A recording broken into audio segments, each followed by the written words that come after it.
হাসপাতালের বেডে নিজের এক্স হাজবেন্ডকে দেখে খুব অবাক হয়ে তাকিয়ে রইল চিত্রা। একজন মধ্যবয়স্ক মহিলা পাশে বসে তসবিহ পড়ছেন। 5 বছর আগে দেখা সুদর্শন সেই ছেলেটা আজ অন্তঃসার শূন্য হয়ে বিছানার সাথে লেপ্টে আছে। বিধাতার কি অসীম লীলা খেলা। বেডের দিকে এগিয়ে যেতে মনে পড়ে গেল 5 বছর আগের ঘটে যাওয়া ঘটনাসমূহ। এখনো মনের ভেতরটা দগদগে ঘা হয়ে আছে। চিত্রা আর সাজিদ একই ভার্সিটিতে পড়াশোনা করত। চিত্রা পড়াশোনার পাশাপাশি খুব ভালো গান করত। ভার্সিটির কম বেশি সবার কাছে পরিচিত মুখ। অন্যদিকে সাজিদ হাসি আড্ডায় মেতে থাকতো সারাক্ষণ। পড়াশোনা থেকে শত হস্ত্র দূরে থাকত, তবে ভার্সিটির সব প্রোগ্রামে অংশগ্রহণ করত। এই জন্য সাজিদ ছিল ভার্সিটির সবার চোখের মণি।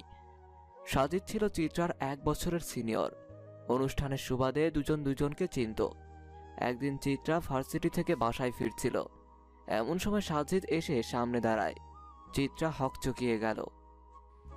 কিছু বলবেন সাজিদ ভাইয়া? সব মেয়েরা আমায় দেখে পাগল হয়ে যায়, আর তুমি ভয় পেয়ে যাও।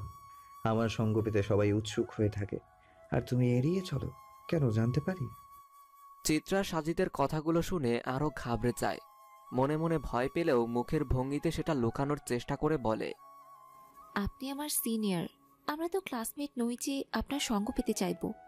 তাছাড়া আপনি আমার কোনো আত্মার আত্মীয় নন যে আপনাকে দেখে গদগদ হয়ে যাব। বাহ, এই প্রথম কোনো মেয়ের মুখে এমন কথা শুনলাম। আমার বন্ধুরা তবে ঠিকই বলেছে, তুমি আসলেই। আপনার বন্ধুরা কি বলেছে আর কি বলবে সেটা জানার কোনো আগ্রহ বা ইচ্ছে কোনোটি আমার নেই। দয়া করে আমায় যেতে দিন। যেতে তো দেবই, শুধু একটা কথা জানার ছিল। কি কথা? কাল তুমি নবীন বরণে গান গাইবে তো? নাম তো দিয়েছি, বাকিটা উপরওয়ালার ইচ্ছা। কথাটা বলে চিত্রা চলে গেল। সাজিদের বন্ধুরা এসে সাজিদকে সান্ত্বনা দিতে লাগলো। পরের দিন নবীন বরণ।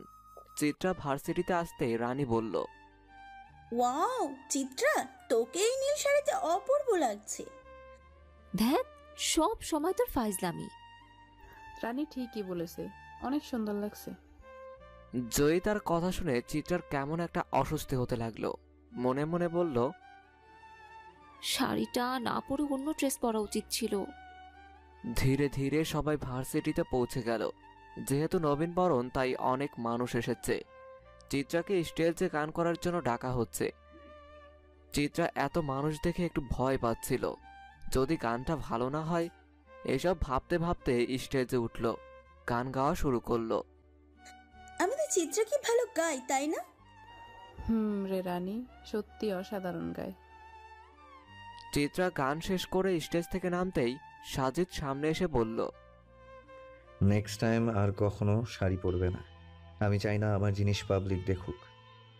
সাজিদের কথায় চিত্রা লজ্জা পেল। দৌড়ে রানী আর জয়িতার কাছে চলে এলো। কি রে সাজিদ ভাই, কি বলছিল তোকে? কই তেমন কিছু না। চিত্রা তার বান্ধবীদের সাথে আড্ডা দিতে লাগলো। খানিক বাদে একটা ছেলে এসে চিত্রার হাতে একটা চিরকুট ধরিয়ে দিল।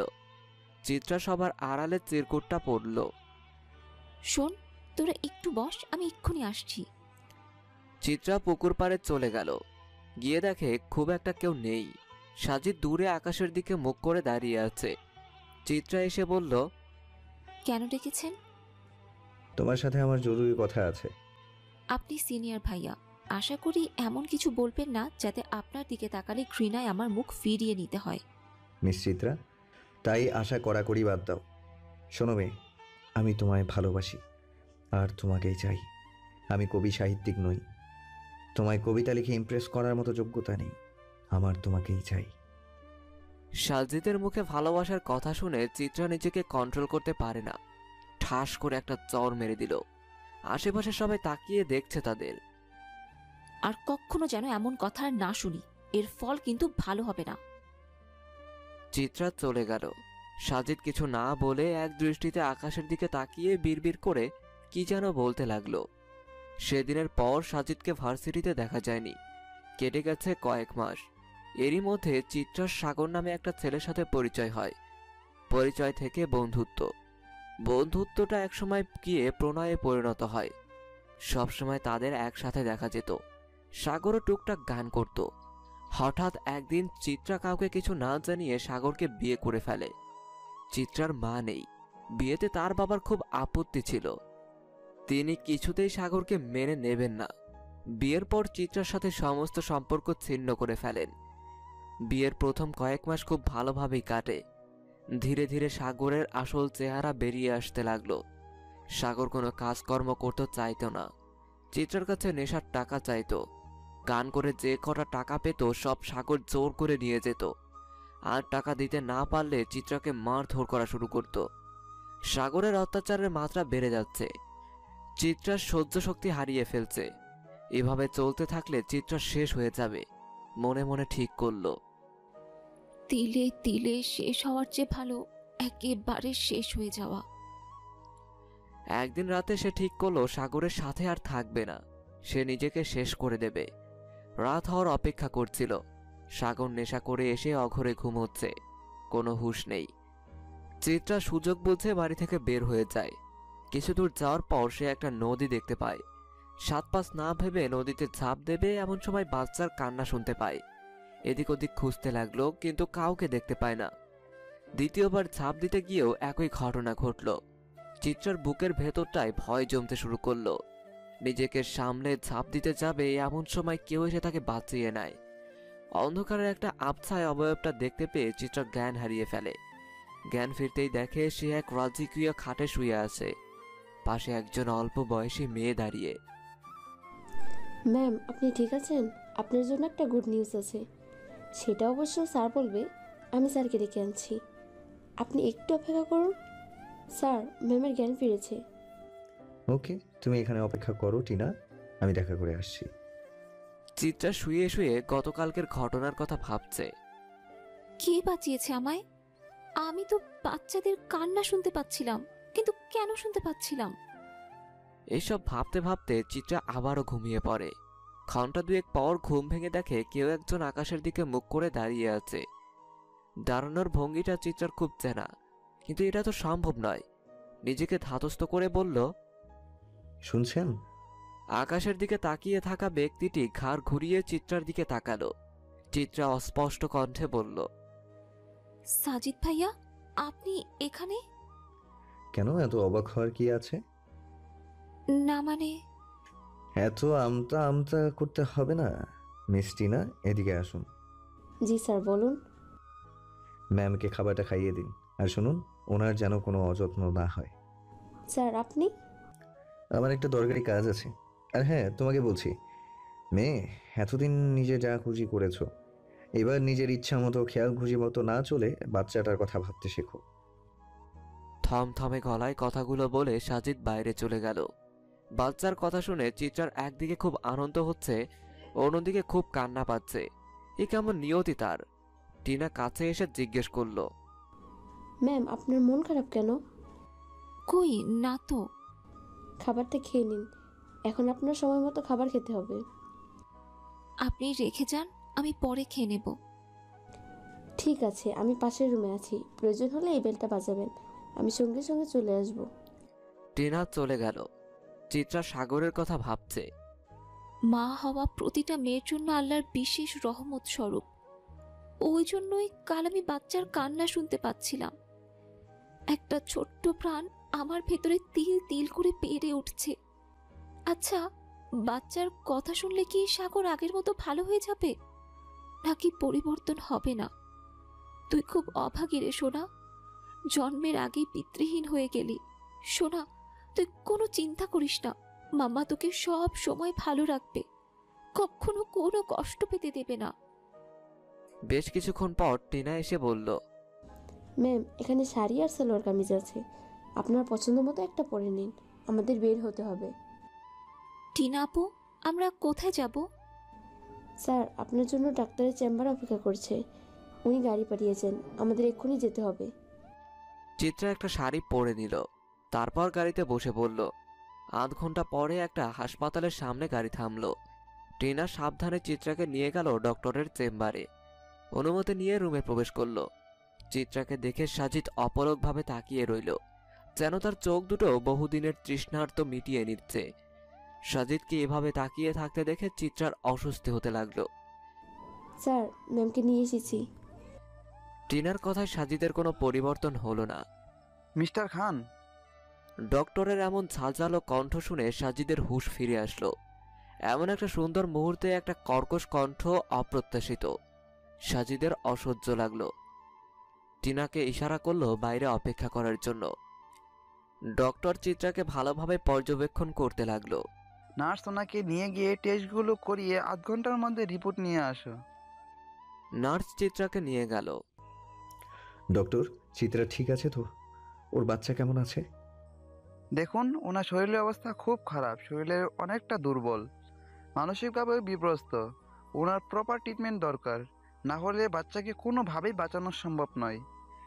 ওষুধ শুধু ওনার শারীরিক অবস্থায় উন্নতি করতে পারবে, কিন্তু মানসিক সুস্থতা আপনাকে করতে হবে। উনি যেন সবসময় হাসি খুশিতে থাকে, তার খেয়াল রাখতে হবে। আচ্ছা, আপনি তো ওনার হাজব্যান্ড, আপনাকে আমি যতটুকু চিনি ওনার তো এই অবস্থা হওয়ার কথা নয়। আপনি ভুল ভাবছেন ডক্টর, উনি আমার হাজবেন্ড নয়। চিত্রার গলার আওয়াজ শুনে সাজিদ নড়ে চড়ে বসলো। সাজিদের দিকে একবার তাকিয়ে চিত্রা আবার বলা শুরু করলো। ডক্টর, উনি আমার কেউ নন, তাই আমার শরীরের অবস্থা সম্পর্কে ওনাকে বলে শুধু শুধু বিভ্রান্ত করছেন। আপনি যা বলার আমায় বলুন, আমি সবটা মেনে চলার চেষ্টা করব। উনি তো এতক্ষণ ধৈর্য ধরে কথাগুলো শুনছিলেন। আচ্ছা, যাই হোক, আপনার অভিভাবক কাউকে ডাকুন। দেখুন, আপনি তো পেশেন্ট, তাই আপনাকে সব কথাগুলো বলতে আমি বাধ্য হলেও এই ব্যাপারগুলো আপনার হাজব্যান্ড বা ফ্যামিলির জন্য কাউকে বলা উচিত, কারণ আপনি আপনার দেখাশোনা ঠিকভাবে করতে পারবেন না। আপনি বলুন, আমার কেউ নেই, আমি একাই, তাই নিজের খেয়াল নিজেকেই রাখতে হবে। চিত্রার কথাগুলো শুনে সাজিদের প্রচুর রাগ হতে লাগলো। মনে মনে চিত্রাকে খুব বকা দিচ্ছিল।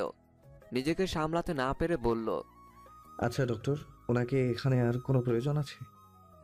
না মিস্টার সাজিদ, রিপোর্ট আসলে সে অনুযায়ী ওষুধ দেওয়া হবে, আর প্রত্যেক মাসে একবার করে চেক আপে আসতে হবে। That's it. Okay, thank you so much. Miss Tina, একবার এদিকে আসুন তো। টিনা ভেতরে আসতে সাজিদ বলল, মিস টিনা, ওনাকে নিয়ে আমার গাড়িতে অপেক্ষা করুন, আমি এক্ষুনি আসছি। সাজিদ চলে যেতে বলায় চিত্রার বেশ রাগ হয়। দাঁত কিরমির করে কি যেন বলতে লাগলে। সাজিদ চিত্রার দিকে তাকিয়ে দেখে চিত্রা বিড়বিড় করছে। এমনভাবে দাঁত কামড়ে ধরলে দাঁত পড়ে যাবে। বয়স তো এখনো কম, এই কম বয়সে দাদি নানি হওয়ার এত ইচ্ছে? আচ্ছা। সাজিদের আকাশে ছুড়ে দেয়া কথাটা চিত্রা বুঝতে পেরে টিনার সাথে চলে গেল। সাজিদ ডক্টরের কাছ থেকে সব জেনে নিল। ঔষধপত্র নিয়ে 8 ঘন্টা পরে গাড়িতে ফিরে এলো। গাড়িতে বসে ড্রাইভারকে গাড়ি চালাতে বলল। ড্রাইভার গাড়ি চালানো শুরু করলো। ঘুম ভেঙে চিত্রাকে খুঁজতে লাগলো সাগর। তার প্রচণ্ড নেশার টান উঠেছে। পুরো ঘর তছতছ করে ফেলছে টাকা খুঁজতে গিয়ে, কিন্তু কোথাও একটা আধুলের ছিটে ফোটাও পর্যন্ত নেই। তার প্রচণ্ড কষ্ট হচ্ছে। এক্ষুনি নেশা করতে হবে, নইলে যে সে শেষ হয়ে যাবে। ঘরের একটা কোনায় চিত্রার হারমোনিয়ামটা দেখতে পায়। মাথার মধ্যে দুষ্টু বুদ্ধি ঢেউ খেলে যায়। একটা শয়তানি হাসি দিয়ে বলে, হারমোনিয়ামটা বিক্রি করে অনেকখানি টাকা পাওয়া যাবে। মোটামুটি 3-4 দিনের জন্য নিশ্চিন্ত মনে থাকবো।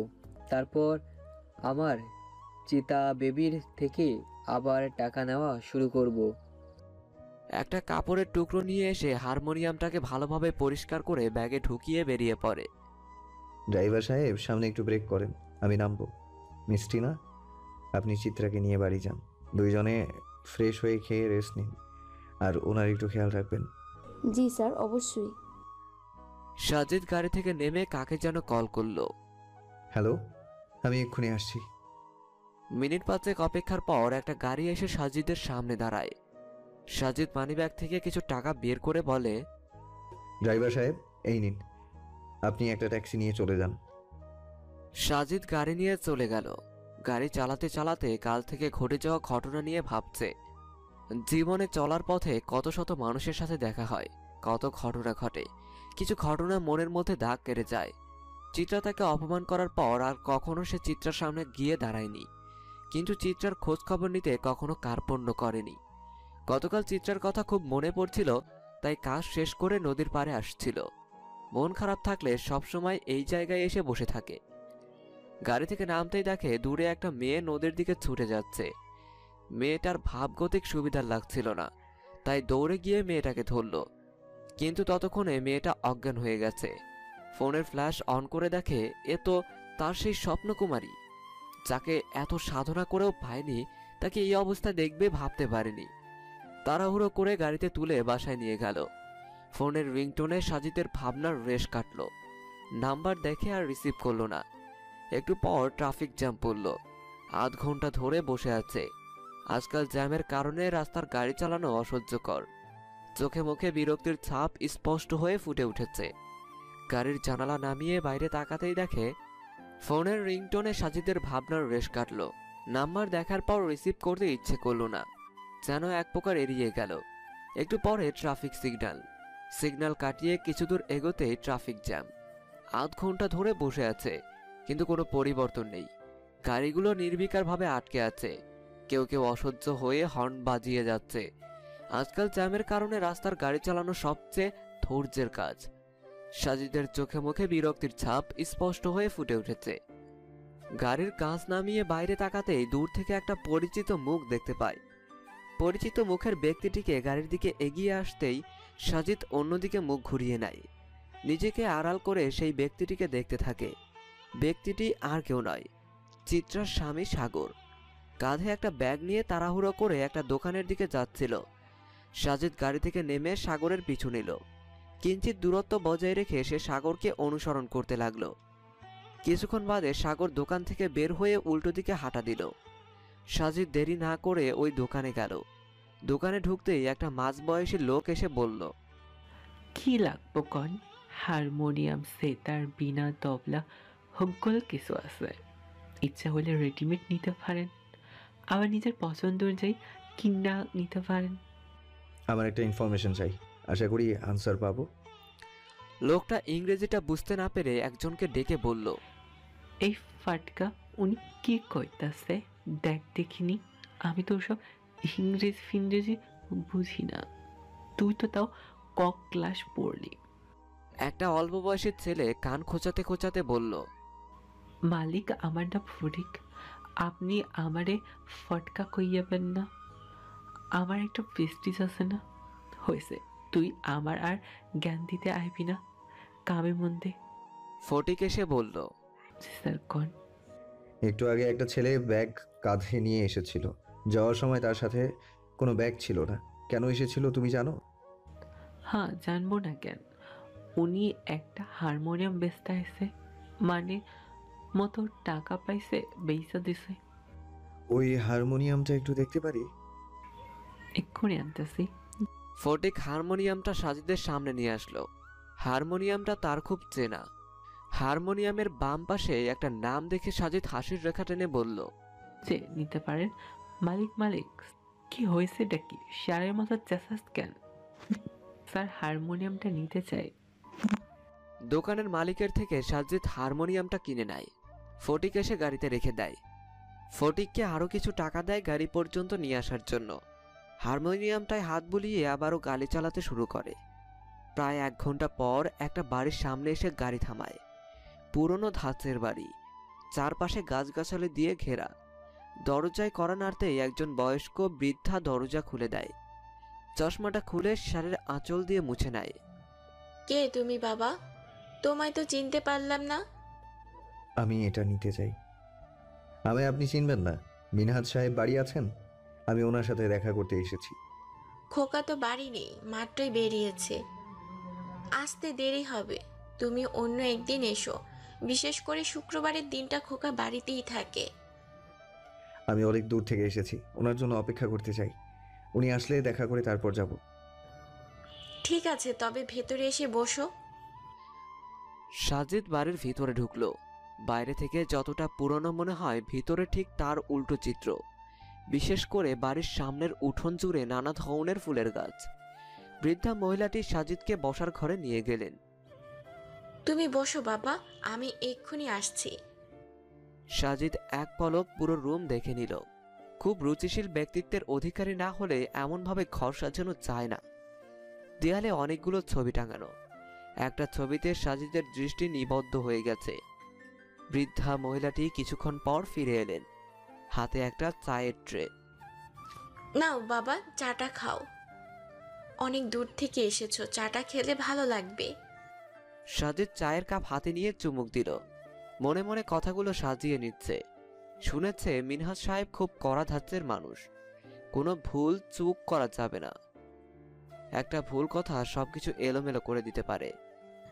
আচ্ছা, তুমি খোকার কাছে কেন এসেছো? একটা বিশেষ কাজে। আপনার নাতনি চিত্রাকে নিয়ে কিছু কথা বলার ছিল। বৃদ্ধা মহিলার চোখ দুটো কোটর থেকে বেরিয়ে এলো, যেন মনে হলো অনেকদিন পর খুশির বান এসেছে। আহ্লাদি সুরে বলে উঠল, চিত্রা, আমার চিত্রা, জি। কেমন আছে আমার নাতনি? কতদিন হলো কোনো খোঁজ নেই। কেমন আছে আমার নাতনি? কতদিন হলো কোনো খোঁজ নেই। বিয়ের পর মেয়েটা কেমন পাল্টে গেল। ওর বাবা তো ওর মুখও দেখতে চায় না, আমায়ও বারণ করে দিয়েছে। আপনার নাতনি খুব ভালো আছে, আপনি যাবেন ওর সাথে দেখা করতে? না, ওর মতো অসভ্য অবাধ্য মেয়ের মুখও দর্শন করতে চাই না আমরা। পুরুষালী কণ্ঠস্বর শুনে সাজিদ বুঝতে পারে এটাই চিত্রার বাবা। বৃদ্ধা মহিলাটি ছুটে ছেলের কাছে গেলেন। মেয়েটা কেমন আছে তুই কি একটা বারও জানতে চাস না খোকা? না মা, সে বাঁচুক মরুক তাতে আমার কিছু যায় আসে না। শোনো ছোকরা, তুমি যদি ছেকরার উমেদারি করতে আসো তাহলে ভুল জায়গায় এসেছো। মেহমান হয়ে এসেছো, খাওয়া দাওয়া করে রেস্ট নিয়ে বাড়ি চলে যাও। অন্য কারো হয়ে সালিশি করতে আসলে সেটা ভালো হবে না। মিনহাজ সাহেবের কথা শুনে মনে হলো অনেক অভিমান জমা হয়েছে। পুরুষ সহজে কাঁদে না, কষ্টগুলো বুকের ভেতরে জমিয়ে জমিয়ে নিজেকে পাথরের মতো শক্ত আবরণে ঢেকে ফেলে। আঙ্কেল, আমি শুধু 2 মিনিট চিত্রা সম্পর্কে বলবো। আমার 2 মিনিট কথা শুনে আপনার যদি মনে হয় আমি ভুল, তবে আমি সেই মুহূর্তে চলে যাব, আর কখনো চিত্রা সম্পর্কে কোনো কথা নিয়ে আপনার সামনে দাঁড়াবো না। মিনহাজ সাহেব বেশ কিছুক্ষণ ভাবলেন, সোফায় বসে সাজিদকে কথা বলার জন্য ইশারা করলেন। সাজিদ নিজের মনের মধ্যে থাকা কথাগুলো শেষবারের মতো ঝালিয়ে নিল। আঙ্কেল, আমরা সবাই জীবনে ছোট বড় অসংখ্য জানা অজানা ভুল করে ফেলি। কিছু ভুল থেকে আমরা শিক্ষা নিয়ে পরবর্তীতে সেগুলো শুধরে নেওয়ার চেষ্টা করি। তাতে আপনারা বড়রা আমাদের পাশে থেকে সাহায্য করেন। আমি মানছি চিত্রা নিজের জীবনে সবচেয়ে বড় একটা ভুল করেছে। আপনিও বাবা হয়ে সেই ভুল করার থেকে আটকাতে পারেননি বলে আপনার আক্ষেপের শেষ নেই। সব থেকে খারাপ তখন লাগে যখন সব সত্য জেনেও মিথ্যাগুলোকে চোখের সামনে বিজয়ী বেশি দেখতে হয়। আপাত দৃষ্টিতে মিথ্যার জয় হলেও সত্যগুলো একটা সময় বেরিয়ে আসে। আপনার মেয়ে চিত্রা সে সত্যের সন্ধান পেয়েছে। সে সত্যি এতটাই ভয়ানক ছিল যে সে নিজেকে ঠিক রাখতে না পেরে আত্মহত্যার চেষ্টা চালায়। মেয়ের এমন করুণ পরিণতির কথা শুনে মিনহাজ সাহেব অস্থির অস্থির করতে লাগলো। একমাত্র মেয়েকে দেখার তৃষ্ণা যেন বহুগুণ বেড়ে গেল। আঙ্কেল, আমার যা বলার বলেছি, আমি এবার আসি। সাজিদ বসার ঘর থেকে বেরিয়ে আসলো। উঠোন পেরিয়ে গেটের কাছাকাছি চলে আসতেই পেছন থেকে মিনহাজ সাহেবের ডাক শুনতে পেল। দাঁড়াও। সাজিদ পা চালানো বন্ধ করে দিল। আমার মেয়ের সাথে দেখা করতে চাই, নিয়ে চলো আমায়। নিয়ে যাব, তবে এখন নয়। আমি শুধু আপনাদের চিত্রার ব্যাপারটা জানাতে এসেছি। আপনারা ওকে বুঝতে পেরেছেন তাতেই অনেক। আঙ্কেল, আপনার কাছে আমার একটা অনুরোধ ছিল। কি অনুরোধ? আমি না বলা পর্যন্ত আপনারা চিত্রার সাথে দেখা করবেন না। এ হতে পারে না। আমার মেয়ের এই অবস্থায় আমি বাবা হয়ে দূরে থাকি কি করে? এ তোমার অন্যায় আবদার। তাছাড়া আমি তো অক্ষম পিতা নই। নিজের মেয়েকে খাওয়ানোর সামর্থ্য আমার আছে। সারা জীবন যা কিছু অর্জন করেছি সব মেয়ের জন্যই। ও তোমার কাছে কেন থাকবে? তুমি ওকে বাঁচিয়েছ, তার জন্য সারা জীবন তোমার কাছে কৃতজ্ঞ থাকব। আমার মেয়ে আমার কাছেই থাকবে, আমি অন্য কোথাও রাখবো না। আঙ্কেল, আপনাদের দেখলে তার নিজের প্রতি ঘৃণা বাড়বে, আত্মগ্লানিতে ভুগবে। ওর শরীরের যা অবস্থা, এখন ওকে সবসময় হাসি খুশি থাকতে হবে। আপনার মেয়ে আপনার কাছেই থাকবে, শুধু কটা দিন যাক। আমি এসে চিত্রাকে দিয়ে যাব, প্রমিস করছি। মিনহাজ সাহেব সাজিদের কথা মানতেই চাইছে না। সাজিদ অনেক বুঝিয়ে রাজি করালো। উনি কণ্ঠস্বর ছোট করে বললেন, ঠিক আছে, আমি তবে দূর থেকে একবার আমার মেয়েকে দেখব। তুমি ওকে বাঁচিয়েছ তাই তোমার কথা রাখলাম, কিন্তু বেশি দিন আমার মেয়েকে দূরে রাখতে পারবো না। ঠিক আছে আঙ্কেল, আমি আপনাকে কাল এসে নিয়ে যাব। মিনহাজের সাথে কথা বলা শেষ করে সামনের দিকে পা বাড়াবে এমন সময় টিনার কল। হ্যালো স্যার, ম্যামকে খুঁজে পাচ্ছি না। টেবিলে একটা চিরকুট রেখে কোথায় যেন চলে গেছে। চিরকুটে কি লেখা? আপনি চিন্তা করবেন না, আমি জানি সে কোথায় গেছে। আমি চিত্রাকে নিয়ে ফিরব। গাড়ির স্পিড বাড়িয়ে চালানো শুরু করলো। আচ্ছা, মেয়েরা এমন কেন? যারা তাদের কষ্ট দেয়, যন্ত্রণার অনলে একটু একটু করে মেরে ফেলে, তাদের কাছেই বারবার ছুটে যায়। ভালোবাসা কি তবে নির্লজ্জ বেহায়া? যে অবহেলা করে তাকে মনটা ভালোবেসে যায়। চিত্রা সাজিদের বাড়ি থেকে বেরিয়ে একটা রিক্সা ভাড়া করলো। রিক্সায় উঠে হুড তুলে দিল। একবার তাকে শেষ চেষ্টা করতে হবে। সাগরের কাছে গিয়ে বাচ্চার কথা বলবে। হয়তো বাচ্চার কথা শুনে সাগরের সুবুদ্ধি হবে। একটা ক্ষীণ আশা যেন তাকে সাহস জুগিয়ে যাচ্ছে। গরমে ঘেমে নিয়ে একাকার হয়ে গেছে। বৃষ্টির কোনো লক্ষণ দেখা যাচ্ছে না। চিত্রার খুব পিপাসা পেয়েছে। বোতলের চিপি খুলে ঢকঢক করে পানি পান করে নিল। ভাগ্যিস আসার সময় পানিটা নিয়ে এলো। রিক্সা ভাড়া ছাড়া তার কাছে অতিরিক্ত টাকাও নেই। অনেক অলিগলি ঘুরে রিক্সা তার নির্দিষ্ট গন্তব্যে পৌঁছালো। রিক্সা থেকে নেমে ভাড়া মিটিয়ে বাড়ির দিকে এগিয়ে যাচ্ছে। বুকটা ধুকপুক ধুকপুক করছে। আনন্দ আর ভয় মিশে যেন এক অদ্ভুত অনুভূতি হচ্ছে। মিনিট পাঁচেক হাঁটার পর দরজার সামনে পৌঁছালো। গিয়ে দেখে দরজাটা হাট করে খোলা। তার বেডরুম থেকে একটা মেয়েলি কণ্ঠস্বর ভেসে আসছে। চিত্রা রুমের আরো কাছাকাছি গেল। রুমের দরজাটা পুরোপুরি বন্ধ নয়, ভেতরে লাইট জ্বলছে। ফাঁক দিয়ে দেখে সাগর আর একটা মেয়ে। পায়ের তলা থেকে যেন মাটি সরে গেল। সাগর নেশাগ্রস্ত মাতাল, কিন্তু সে যে চরিত্রহীন তা চিত্রার অজানা ছিল। দৌড়ে বাড়ির বাইরে চলে এলো। বুকের ভেতরটা যেন দুমড়ে মুচড়ে শেষ হয়ে যাচ্ছে। নিজের উপর রাগ হতে লাগলো চিত্রার। এমন একটা জঘন্য মানুষ সে কি করে ভালোবাসলো? গলাটা ধরে আসছে। চোখ দুটো পানিতে ভরে গেল। চোখের পাতা ফেললেই যেন পানিগুলো ঝরঝর করে ঝরে পড়বে। কান্না করার মতো কিছুই হয়নি মেয়ে। জীবনটা অনেক বড়, এত তাড়াতাড়ি ভেঙে পড়লে চলবে না। গোলের মুখে গাড়ি আছে, গিয়ে বসে পড়ো। আমি আপনার সাথে যাব না। ঠিক আছে, যেও না। সাজিদ চলে গেল। সাজিদের এমন নির্লিপ্ত জবাবে চিত্রার আরো বেশি কান্না পেল। কোনো বাধাই যেন মানতে চাইছে না। এখন আমি কি করব? কার কাছে সাহায্য চাইব? বাবা তো সেই কবেই মুখ ফিরিয়ে নিয়েছে। বিয়ের পর বন্ধু বান্ধবী সবার থেকেও বিচ্ছিন্ন হয়ে পড়েছি। সাজিদ আড়াল থেকে বেরিয়ে বলল, এই নাও, রুমালটা দিয়ে চোখ মুখ মুছে নাও। চিত্রা কাপা কাপা হাতে রুমালটা নিল। চোখ মুখ মুছে সাজিদকে ফেরত দিল। কোথায় যাবে তা ঠিক করেছো?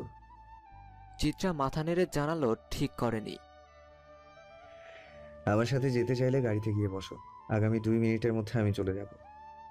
সাজিদের কথা বলা শেষ হতে না হতেই চিত্রা সুরসুর করে গাড়িতে গিয়ে বসে পড়ল। সাজিদ চিত্রাকে নিয়ে ফিরে আসে। মিস টিনা, চিত্রাকে নিয়ে ভেতরে যান। কোনো দরকার হলে আমায় কল দেবেন। জি স্যার। সাজিদ চলে যেতে টিনা চিত্রাকে রুমে নিয়ে গেল। টিনা আপু, আমি একটু একা থাকতে চাই। কিন্তু ম্যাডাম। প্লিজ আপু। চিত্রার চোখ মুখ দেখে টিনা বুঝতে পারল কিছু একটা হয়েছে। টিনা আর কথা বাড়ালো না। চিত্রাকে রেখে রুম থেকে বেরিয়ে গেল। চিত্রা এসে দরজা লাগিয়ে দিল। বারবার সাগরের করা বিশ্বাসঘাতকতার কথা মনে পড়তে লাগলো। ভুল মানুষকে ভালোবাসার শাস্তি পাচ্ছে। আমি এত বড় একটা ভুল কি করে করলাম? একটা মানুষকে চিনতেই পারলাম না। তাহলে কি বাবা ঠিকই বলতো? এই রং চং মাখা শহরে মানুষ যে চেনা যায় না। কোনটা মুখ আর কোনটা মুখোশ তা জানা খুব কঠিন। বাবা, ও বাবা, আমায় তুমি মাফ করে দেবে তো বাবা? আমি কোন মুখে তোমার সামনে গিয়ে দাঁড়াবো বাবা? তোমার চেয়ে বেশি কেউ আমায় ভালোবাসে না, জানো তো বাবা। তোমার মেয়েটা সত্যি একটা বোকা। মানুষ চিনতে বড্ড ভুল করে ফেললাম বাবা। আচ্ছা বাবা, ওরা কিভাবে পারে এমন করে মানুষ ঠকাতে? ওদের কি একটুও কষ্ট হয় না? চিত্রা হাউমাউ করে কাঁদতে শুরু করলো। মানুষটা ভুল, কিন্তু তার প্রতি ভালোবাসাটা তো ভুল নয়। সে তো সাগরকে নিজের জীবনের চেয়ে বেশি ভালোবেসে ফেলেছে। দুপুর গড়িয়ে বিকেল হয়ে গেল, কিন্তু চিত্রা কোনো সাড়া শব্দ নেই। টিনার খুব টেনশন হতে লাগলো। কয়েকবার এসে ডেকে গেল, কিন্তু চিত্রা কোনো উত্তর দেয়নি। সাজিদও কল রিসিভ করছে না, কি করবে ভেবে পাচ্ছে না। টিনা গিয়ে দরজা ধাক্কা দিতে লাগলো। একটু পর চিত্রা এসে দরজা খুলে দিল। ম্যাডাম, আপনি দরজা খুলছিলেন না কেন? আমার খুব টেনশন হচ্ছিল। টিনা আপু, তুমি টেনশন করো না, আমি ঠিক আছি। আমি একটু ঘুমিয়ে পড়েছিলাম। দুপুরে তো কিছুই খাননি, হাতে মুখে পানি দিয়ে আসুন, আমি খাবারের ব্যবস্থা করছি। চিত্রা খাওয়া দাওয়া শেষ করে টিনার সাথে গল্প করতে লাগলো। অফিসের কাজগুলো শেষ করতে করতে রাত প্রায় 9টা বেজে গেছে। ফোনটা হাতে নিয়ে দেখে টিনার অনেকগুলো। ও শিট, কাজের চাপে ফোনটা যে সাইলেন্ট বুঝতেই পারলাম না। ওদিকে সব কিছু ঠিকঠাক আছে তো? সবুজ, সবুজ, ড্রাইভারকে বলো গাড়ি বের করতে, আমি এক্ষুনি বের হব। কলিং বেলের শব্দ পেয়ে টিনা এসে দরজা খুলল। দরজা খুলে টিনার হাত পা কাঁপতে শুরু করলো। কি হলো, এমন ভয় পাচ্ছ কেন? আমি কি বাঘ যে তোমায় খেয়ে ফেলবো? সরো দরজা থেকে। বড় ম্যাডাম আপনি? সাজিদ কোথায়? ওকে ডাকো। ম্যাডাম, স্যার তো এখনো আসেনি। চিত্রা এসে বলল। টিনা আপু, কে এসেছে? দরজায় চোখ পড়তেই চমকে ওঠে চিত্রা। দরজায় দাঁড়িয়ে থাকা ভদ্র মহিলা একটু একটু করে এগিয়ে আসতে লাগলো। চিত্রা মামুনি তুই? ভদ্র মহিলা চিত্রার কাছে এসে তাকে জড়িয়ে ধরল। টিনা কিছুই বুঝতে পারল না, ফ্যাবলার মতো তাকিয়ে রইল। মনে মনে বলল, চিত্রা ম্যাডামকে দেখে শাইলা ম্যাডাম এত খুশি হয়ে গেল কেন? ওনারা কি পূর্ব পরিচিত? সাজিদ এসে দেখে তার মা চিত্রাকে জড়িয়ে রেখেছে। ঘটনার মাথা মুন্ডু বুঝতে না পেরে টিনাকে ইশারায় জিজ্ঞেস করলো। টিনার থেকে সন্তোষজনক উত্তর না পেয়ে বলল, মা তুমি এখানে? তোর ফোনটা কোথায় রাখিস বলতো? কতবার কল দিয়েছি, সব সময় হতাশ করলি। মা আমি তো। থাক, আর অজুহাত দিতে হবে না। একটা না একটা অজুহাত ঠোঁটের গোড়ায় রেখেই দিয়েছে, তা আমার বুঝতে বাকি নেই। এখন আর কিছু বলবো না। তুই মনে রাখিস, আমি তোর মা। আজ আমি খুব খুশি, তাই আজ ছেড়ে দিলাম। অনেকদিন পর আমার চিত্রাকে দেখলাম। তুই এখানে কিভাবে এলি মামুনি? সাজিদ বলে, মা আমি তোমায় সব পরে বুঝিয়ে বলবো, তার আগে বলো তুমি চিত্রাকে কিভাবে চেনো? চিত্রাকে শুধু আমি না, তুইও চিনতিস। অনেক বছর আগের কথা, তাই হয়তো তোর মনে নেই। চিত্রা হচ্ছে আমার ছোটবেলার বান্ধবী চমকির মেয়ে। ওর মা বেঁচে থাকতে আমি তোকে সাথে নিয়ে ওদের বাসায় যেতাম। তারপর তো আমরা কয়েক বছরের জন্য কানাডা চলে যাই। ওখানে থাকাকালীন শুনলাম চমকি আর নেই। কানাডা থেকে ফেরার পরেও আমি ওকে দেখার জন্য ওদের বাসায় যেতাম। কিন্তু আমায় তো নাওনি। কারণ তোর বাবা পছন্দ করতো না। তার মধ্যে একটা কারণ হচ্ছে তোর বাবা অর্থের দম্ভ। চিত্রার বাবা অবস্থান তোর বাবার অবস্থানের থেকে নিচু। আর দ্বিতীয় কারণ তুই। আমি? চমকি যখন বেঁচে ছিল তখন একদিন আমি তোর বাবাকে লুকিয়ে চমকির সাথে দেখা করতে যাচ্ছিলাম। তুই আমার সাথে আসার জন্য খুব বায়না করছিলি, তাই বাধ্য হয়ে তোকে সাথে নিয়ে আসি। আমি আর চমকির কথা বলছিলাম, তুই আর চিত্রা খেলা করছিলি। একটু পরে চিত্রার চিৎকার শুনতে পাই। গিয়ে দেখি তুই সিঁড়ি থেকে পড়ে গিয়েছিস। চিত্রা তোর মাথা ধরে বসে কান্না করছে। মাথা থেকে প্রচুর রক্ত বের হচ্ছে। ভয়ে আমার হাত পা ঠান্ডা হয়ে গেল। দেরি না করে তোকে হাসপাতালে নিয়ে গেলাম। তোর বাবাকে খবর দিলাম তোর পড়ে যাওয়ার জন্য। তোর বাবা আমায় খুব বকাবকি করলো। চিত্রাকে দায়ী করে চমকিকে ছোট বড় অনেক কথা বলেছে। সে থেকে লুকিয়ে ওর কাছে যেতাম। তোর বাবা বা তুই কেউ জানতে পারিসনি। সাজিদও এখানে কিভাবে? সাজিদ টিনাকে ইশারা দিল চিত্রাকে রুমে নিয়ে যাওয়ার জন্য। টেবিলের উপরে রাখা পানির গ্লাসটা হাতে নিয়ে পানি পান করলো। শায়লাকে সোফায় বসিয়ে সব ঘটনা খুলে বলল। সব শুনে শায়লার চোখও চরক গাছ। মনে মনে বলল, এত কিছু ঘটে গেছে অথচ মিনহাজ ভাই কিছুই জানলো না। শায়লা সোফা থেকে উঠে দাঁড়িয়ে গেল। শায়লা গটগট করে চিত্রার রুমে গেল। আমি চিত্রাকে এখানে রাখবো না। ও আমাদের সাথে আমাদের বাড়ি থাকবে। তুই বস, আমি ওর সাথে কথা বলছি। টিনা, চিত্রার যা কিছু জিনিসপত্র আছে সব 8 ঘন্টার মধ্যে গুছিয়ে দাও। শায়লার এমন আদেশ শুনে চিত্রা মনে মনে ভয় পেল। খালামণি, আমায় তুমি বের করে দিচ্ছ? তোকে বের করে দেব এটা তুই ভাবলি কি করে মা? আমি তোকে আমার বাসায় নিয়ে যাব, সেখানেই তুই থাকবি। এই সময় পরিবারের সাথে থাকতে হয়। খালামণি, আমি তোমার সাথে গেলে আঙ্কেল তো খুব রেগে যাবে। তুই চিন্তা করিস না, তোর আঙ্কেল তোকে অনেক বছর দেখেনি, তাই চিনতেও পারবে না। আর যদি কোনোভাবে জেনেও যায় তবে সেটা সামলানোর দায়িত্ব আমি নিলাম। শায়লা, সাজিদ আর চিত্রা মিলে সাজিদের বাসার উদ্দেশ্যে রওনা হলো। চিত্রা মনে মনে খুব ভয় পাচ্ছে। আনোয়ার আঙ্কেল যদি কোনোভাবে বুঝতে পারে তবে খালামণিকে অনেক বকাঝকা করবে। আমার জন্য সবার জীবনে সমস্যা তৈরি হচ্ছে। আমায় কিছু একটা করতেই হবে। খুব তাড়াতাড়ি এদের সবার জীবন থেকে অনেক অনেক দূরে চলে যেতে হবে। সাজিদদের গাড়ি একটা বড় বাড়ির সামনে এসে থামলো। শেফালি, শেফালি। জি মিন সাহেব, কেন? গাড়িতে কিছু জিনিসপত্র আছে, এগুলো ভেতরে নিয়ে যাও।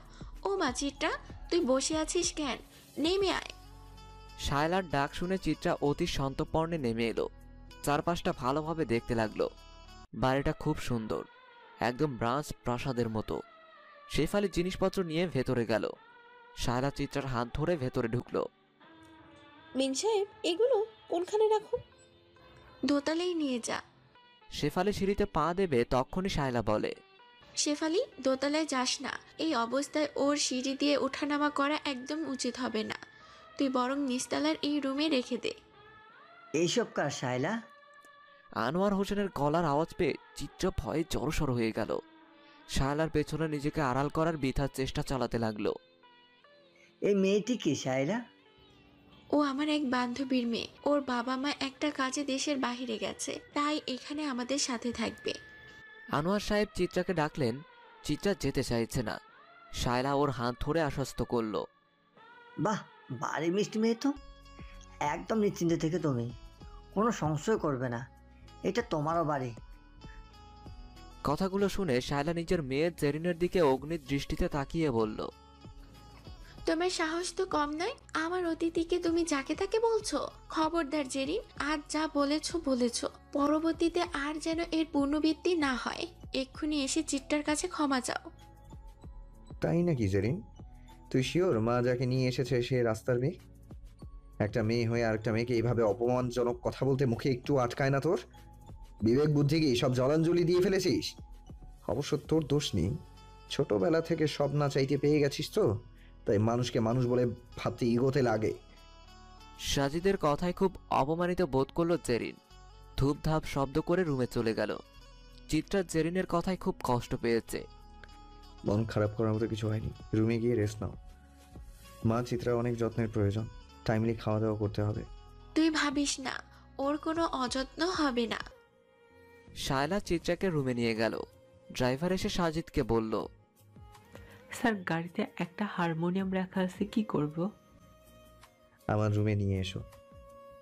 সাজিদ হারমোনিয়ামটা নিয়ে নিজের রুমে রেখে দেয়। সময় হোক তোমার শখের জিনিস তোমার কাছেই ফিরিয়ে দেব। আমার হাতে তো বেশি সময়। স্যার, ম্যাডাম আপনাকে খাইতে ডাকতেছে। সাজিদ খাওয়ার টেবিলে এসে দেখে সবাই আছে, শুধু চিত্রা ছাড়া। মা, চিত্রা খাবে না? ওকে খাইয়ে ঘুম পাড়িয়ে দিয়ে এলাম। সাজিদ চুপচাপ খেয়ে নিজের রুমে চলে গেল।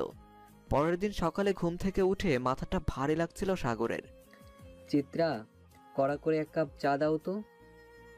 বেশ কিছুক্ষণ হয়ে গেছে, কিন্তু চিত্রার কোনো সাড়া পেল না। সাগরের খটকা লাগলো। কোথায় গেল? শোয়া থেকে উঠে পুরো বাড়ি তন্ন তন্ন করে খুঁজতে লাগলো, কিন্তু চিত্রা কোথাও নেই। সাগর মাথায় হাত দিয়ে বসে পড়ল। কি হয়েছে মনে করার চেষ্টা করলো। ধীরে ধীরে সব মনে পড়ছে। এ কয়েকদিন সে চিত্রাকে দেখতে পায়নি। একটা মানুষ বাড়িতে নেই আর সে বুঝতে পারল না। এ কয়েকদিন খুব বেশি খাওয়া হয়েছেন, কোনো দিকে হুঁশ ছিল না। মনে মনে একটা অজানা আশঙ্কায় বুকের ভেতরটা কিঞ্চিত কেঁপে উঠল। তবে এই আশঙ্কাটা ভালোবাসার মানুষ দূরে চলে যাওয়ার জন্য নয়, তার টাকা আসার রাস্তা বন্ধ হওয়ার জন্য। পরক্ষণে একটি শয়তানে হাসি দিয়ে বলল, গেছে, ভালো হয়েছে, আপদ বিদায় হয়েছে। এবার আমার যা খুশি তাই করতে পারবো। এতদিন কানের কাছে শুধু কাজ করো বলে ঘ্যান ঘ্যান করতো। বাপের টাকা পয়সা দেখে বিয়ে করলাম, কিন্তু বইরা তো কিছুই দিল না। এবার অনেকটা পাখি ধরা ফালা। আমার আগের মতো ভুল করলে চলবে না, বুঝে শুনে পা ফেলতে হবে। সাগর দরজায়। সাগর একটা ব্যাগে কিছু জামা কাপড় গুছিয়ে নিল। ব্যাগটা কাঁধে ঝুলিয়ে দরজায় তালা দিয়ে বেরিয়ে পড়ল গন্তব্যহীন পথে। চিত্রা কোথায় আছে, কি অবস্থায় আছে খোঁজ করার প্রয়োজন বোধ করেনি। চিত্রার রুমের সাথে একটা বারান্দা, বারান্দার সামনে একটা ফুলের বাগান। বারান্দা গিয়ে আকাশের দিকে তাকিয়ে দেখে বড্ড মেঘ জমেছে, যে কোনো সময় বৃষ্টি নামবে। অজানা কারণে চিত্রার মনটা খুব খারাপ। আজকাল যেন সবকিছুই প্রাণহীন লাগে। শুধু বাচ্চাটার কথা ভেবে নিজেকে ভালো রাখার চেষ্টা করে যায়। হঠাৎ করে তার হারমোনিয়ামটার কথা মনে পড়ে যায়। কতদিন হারমোনিয়ামে সুর তোলা হয়নি। দু চোখ বেয়ে অশ্রু গড়িয়ে পড়ে। চিত্রা ম্যাডাম। টিনাপু, তুমি? আসলে আপনার কথা খুব মনে পড়ছিল, তাই দেখতে চলে এলাম। খুব ভালো করেছো। ম্যাডাম, আপনার কাছে আমার একটা আবদার আছে। কি আবদার? আজ বিকেলে আমার সাথে একটু ঘুরতে যাবেন? বেশিক্ষণ থাকতে হবে না। কিন্তু খালামণি? বড় ম্যাডামের পারমিশন নিয়েছি। ঠিক আছে, তবে তো আর কোনো বাধাই রইল না। আচ্ছা, আমি এসে আপনাকে নিয়ে যাব। টিনা উঠে চলে যাচ্ছিল, এমন সময় চিত্রা বলল, আমি যাব না। টিনা কিছুটা হতাশ হলো। মাত্রই রাজি হলো, এখন আবার না করছে। টিনা গিয়ে চিত্রার হাত ধরল। কেন যাবেন না ম্যাডাম? তুমি আমায় ম্যাডাম বলছো, আপনি আপনি করে কথা বলছো, তাই যাব না। তুমি আমায় তুমি করে বললে তবেই যাব। ছোটদের কেউ আপনি বলে নাকি? কিন্তু স্যার আর বড় ম্যাডাম শুনলে রাগ করবে। কেউ কিছু বলবে কেন? আমি তো তোমার ছোট বোনের মতো, তাই না? চিত্রার কথা শুনে টিনা খুব খুশি হলো। চিত্রা ম্যাডাম, আপনি খুব ভালো। আবার ম্যাডাম? টিনা জিহ্বা কামড় দিয়ে বলল, সরি, আর বলবো না। টিনা বাড়ির বাইরে এসে সাজিদকে কল দিয়ে বলল, স্যার, কাজ হয়ে গেছে। দুপুরে খাওয়া দাওয়া করে চিত্রা রেস্ট নিল। খানিক বাদে টিনা এসে চিত্রাকে রেডি হতে বলল। চিত্রা চটপট রেডি হয়ে টিনার সাথে পাশের পার্কে গেল। পার্কটা খুব সুন্দর, চারপাশে গাছের সমারোহ আর মাঝখানে একটা পদ্ম পুকুর। একপাশে কয়েকটা পদ্ম ফুটে আছে। বেশ কিছুক্ষণ হাঁটাহাঁটি করে চিত্রার ক্লান্ত লাগলো। টিনা বলল, চিত্রা, চলো আমরা ওই রেস্টুরেন্টে গিয়ে কিছু খেয়ে নিই, তারপর বাসায় চলে যাব। আমার তো খিদে লাগেনি। অল্প কিছু খেও। টিনা আর চিত্রা রেস্টুরেন্টে গিয়ে হালকা খাবার খেয়ে বাসায় চলে গেল। অনেকক্ষণ বাইরে থেকে চিত্রার বেশ ক্লান্ত লাগছে। আসরের নামাজটা পড়ে বিছানায় শুয়ে পড়ল। কতগুলো দিন পরে আমি আমার মেয়েটাকে দেখলাম। চোখ মুখের কি অবস্থা হয়েছে। আমার কলিজার টুকরোর এই করুণ পরিণতি আমি বাবা হয়ে কিভাবে সহ্য করব। মারে, তো বাবা তোর জন্য কিছুই করতে পারলো না। রাগের বসে আমি তোর সাথে সব যোগাযোগ বন্ধ করে খুব বড় অন্যায় করে ফেলেছি। আর তোকে কষ্ট পেতে হবে না। সাজিদ, আমি আমার মেয়েকে আমার কাছে চাই, যে করে হোক। আঙ্কেল, আমি আপনাকে কথা দিয়েছি, আপনার মেয়েকে আপনার কাছে ফিরিয়ে দেব। আপনি এত কষ্ট পাবেন না। সাজিদ বাবা, তুমি আমার নাতনির খেয়াল রেখো। আমরা তোমার ভরসা দিয়ে ওকে রেখে যাচ্ছি। মেয়েটা বড্ড জেদি, ওকে একটু সামলে রাখবে বাবা। আপনি কোনো চিন্তা করবেন না, আপনার নাতনির কোনো অসম্মান অযত্ন হবে না। আমরা এখন আসি বাবা। ওনারা চলে যাওয়ার পর সাজিদ টিনাকে কল দিল। হ্যালো মিস টিনা, আপনি কাল একবার আমার অফিসে এসে দেখা করে যাবেন। আপনার সাথে খুব জরুরি কথা আছে। পরের দিন টিনা সাজিদের অফিসে গেল। স্যার, আসবো? জি আসুন, বসুন। রফিক রফিক রফিক রফিক মানে? জি স্যার, বলুন। শামীম সাহেবকে গিয়ে বলো আমি ডাকছি। আপনাদের দুজনকে একটা বিশেষ দরকারে ডাকা হয়েছে। আপনারা আমার খুব কাছের মানুষ। যে কোনো সমস্যার কথা আমি আপনাদের সবার আগে জানাই। আশা করি প্রত্যেকবারের মতো এবারেও সাহায্য করবেন। টিনা বলল, স্যার, আপনি নির্দ্বিধায় সব খুলে বলুন, আমরা আমাদের সর্বোচ্চ দিয়ে সাহায্য করব। সাজিদ টিনা আর শামীমকে সমস্যার কথা বলতে লাগলো। মম, আমার গাড়ির চাবিটা কোথায়? আমার ভার্সিটিতে যেতে হবে। ড্রাইভার বলল গাড়ি খারাপ হয়ে গেছে, সার্ভিসিং করতে নিয়ে গেছে। আমি যাব কিভাবে? আমি আর চিত্রা ডাক্তারের চেম্বারে যাচ্ছি, তুমি চাইলে আমাদের সাথে যেতে পারো। সরি মম, আমি এমন থার্ড ক্লাস মেয়ের সঙ্গে একই গাড়িতে যেতে পারবো না। আফটার অল, আমি আনোয়ার চৌধুরীর মেয়ে, যাত্রার সাথে গাড়ি শেয়ার করতে পারবো না। সেক্ষেত্রে তুমি নিজেই নিজের ব্যবস্থা করে নিও। আয় চিত্রা, আমাদের বের হতে হবে। চিত্রা আর শায়লা বেরিয়ে গেল। তুমি ওই মেয়েটার জন্য আমায় ইগনোর করছো তো? আমিও দেখে নেব তোমাদের এই ভালোবাসা কতদিন টেকে। Hi sweetie, what's up? রুষার কথার কোনো উত্তর দিল না জেরিন। কি রে, তোরা এখানে বসে আছিস কেন? ক্লাসে যাবি না? আর ক্লাস দেখ, জেরিন কেমন মুখ ভার করে আছে। রকি জেরিনের মাথায় টোকা মেরে বলল, কি রে, কি হয়েছে? কিছুই হয়নি। কিছু হয়নি মানে? বললাম তো কিচ্ছু হয়নি। কিছু না হলে মুখটা এমন বাংলা পাসের মতন করে রেখেছিস কেন? বললাম তো কিচ্ছু হয়নি। রুষা, জেরিনের মনে হয় কোনো কারণে মুড অফ। চল আমরা কোথাও গিয়ে ঘুরে আসি। আমি কোথাও যাব না। প্লিজ জেরিন, এমন করিস না তো। তোকে এমন মন খারাপ দেখলে আমার খারাপ লাগে। চল না প্লিজ। রুষা, তুই জেরিনকে নিয়ে ভার্সিটির গেটে দাঁড়া, আমি আসছি। রুষা আর জেরিন কথা বলতে বলতে ভার্সিটির গেটের কাছে এগিয়ে যাচ্ছে। হঠাৎ জেরিন কিছু একটা সাথে ধাক্কা খেয়ে পড়ে যায়। ওহ মা গো, কোমরটা গেল রে। রুষা জেরিনের হাত ধরে টেনে তোলে। জেরিন সামনে তাকিয়ে দেখে একটা ছেলে দাঁড়িয়ে আছে। ছেলেটা দেখতে খুব হ্যান্ডসাম, চোখ দুটো যেন মায়ায় ভরা। একবার তাকারে ঘোর লেগে যায়। সিল্কির ছোট চুলগুলো ঠিক করতে করতে বলে, হে ইউ, রাস্তায় হাঁটার সময় চোখ দুটো ব্যাগে ঢুকিয়ে রাখো নাকি? জেরিন ছেলেটার এমন কর্কশ কথা শুনে নিজেকে আটকাতে পারল না। ছেলেটা দেখতে এত ড্যাশিং আর কথাগুলো পুরো করলার জুস। আপনি হাঁটার সময় চোখগুলো গাড়িতে রেখে আসছেন নাকি? মেয়ে দেখলেই গায়ে পড়ার স্বভাব। যে দেখলেন দুইটা মেয়ে হেঁটে আসছে অমনি খাম্বার মতো দাঁড়িয়ে পড়লেন? কোনো কমন সেন্স নেই। কোথা থেকে আসে এরা?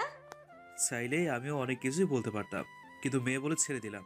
মেয়েরা মায়ের জাত, মেয়েদের স্থানটা অনেক সম্মানের। তুমি যদি মেয়ে না হয় ছেলে হতে, তবে বুঝিয়ে দিতাম এই মিয়ান চৌধুরী কে আর কি কি করতে পারে।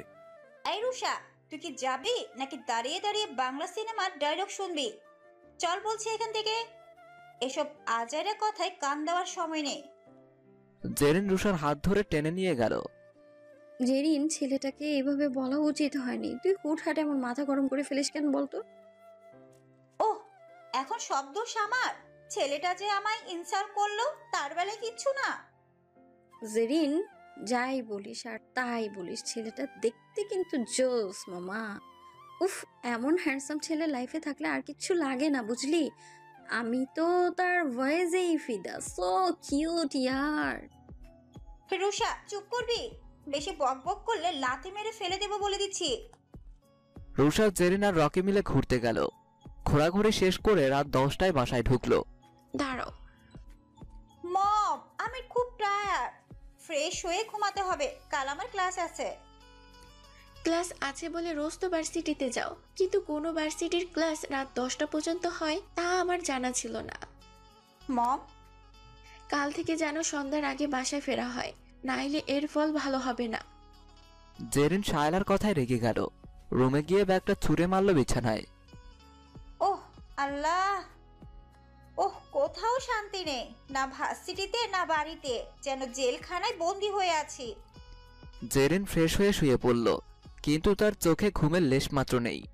বারবার শুধু ছেলেটার কথা মনে পড়ছে। ওই অসভ্য অভদ্র ছেলের কথা কেন বারবার মনে পড়ছে? জেরিন, তোর কি মাথা খারাপ হয়ে গেছে? অমন একটা ছেলের কথা ভেবে রাত জেগে আছিস? ঘুমা। পরের দিন সকালে নাস্তা না করেই ভার্সিটিতে চলে গেল। রাতে ঠিকমতো ঘুম হয়নি, তাই সকালে উঠতে অনেক দেরি হয়ে গেছে।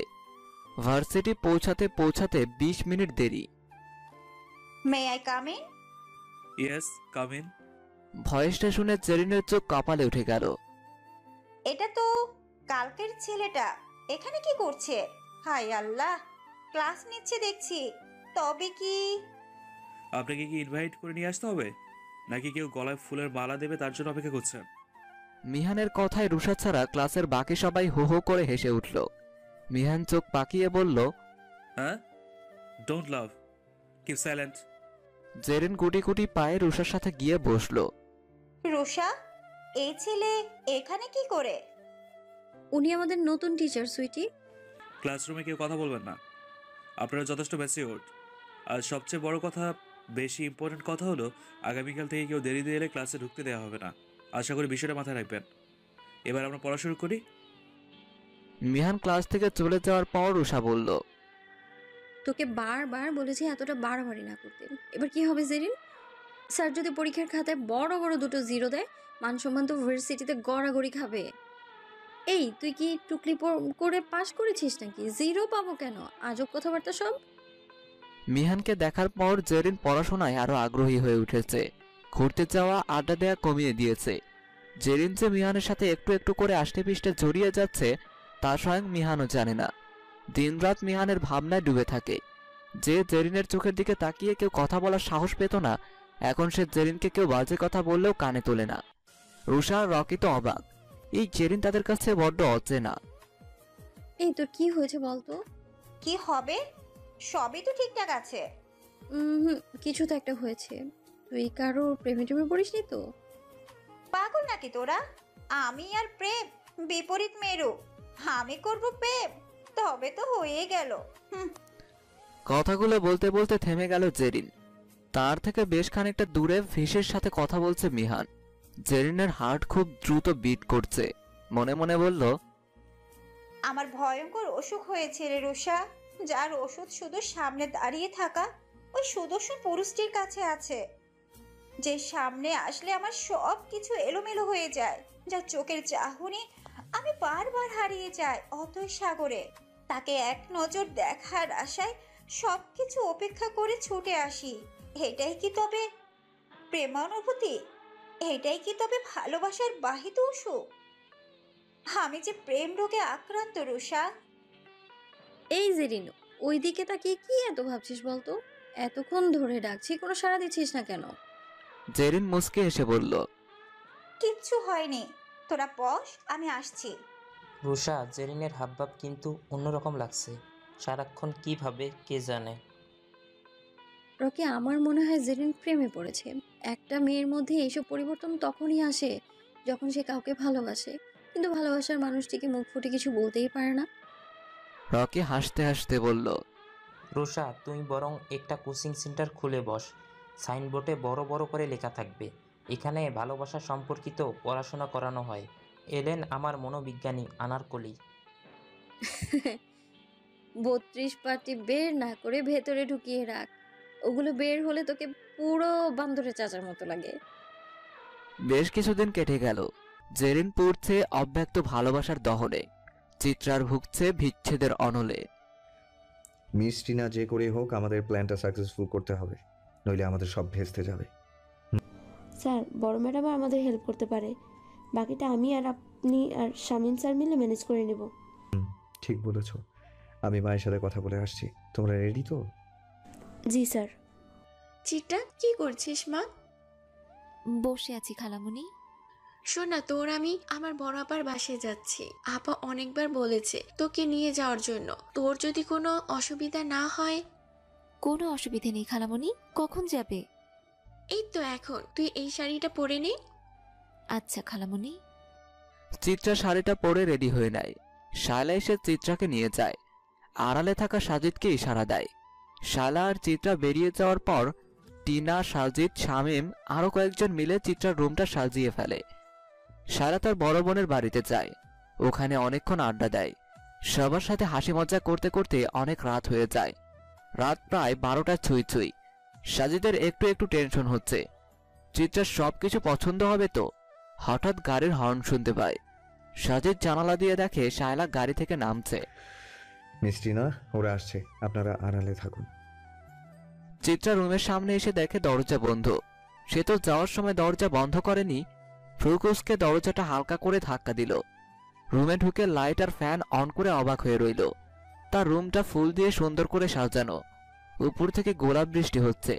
দেয়ালে বড় বড় করে হ্যাপি বার্থডে টু ইউ লেখা। আজকের তারিখটা মনে করে তাচ্ছিল্যের হাসি দিল। আজকে যে তার জন্মদিন বেমালুম ভুলে গেছে। বিয়ে হওয়ার আগের কথা মনে পড়ছে খুব। বাবা কেক নিয়ে আসতো, সবাই মিলে কত মজা হতো। দীর্ঘশ্বাস ফেলে চোখের কোণে জমে থাকা অশ্রুটা মুছে নিল। পেছন থেকে সবাই জন্মদিনের উইশ করল। শায়লাকে গিয়ে জড়িয়ে ধরল। খালামণি, তুমি এখনো মনে রেখেছো? তোর জন্মদিন কি করে ভুলে যাই বলতো? কিন্তু এসব প্ল্যান আমার ছেলে আর ওদের, আমি কিছু করিনি। চিত্রা সাজিদের সামনে গিয়ে বলল, অনেক ধন্যবাদ সাজিদ ভাইয়া। টিনা চিত্রার হাতে একটা গিফট বক্স দিয়ে উইশ করলো। মা এবার কেকটা কাট, আমি কিন্তু নিজের হাতে বানিয়েছি, খেয়ে বল কেমন হয়েছে। চিত্রা কেকটা কাটলো, শায়লা ওকে খাইয়ে দিল। খুব মজা হয়েছে কেকটা। সবাই রাতের খাবার খেয়ে বাসায় চলে গেল। চিত্রার খুব টায়ার্ড লাগছে।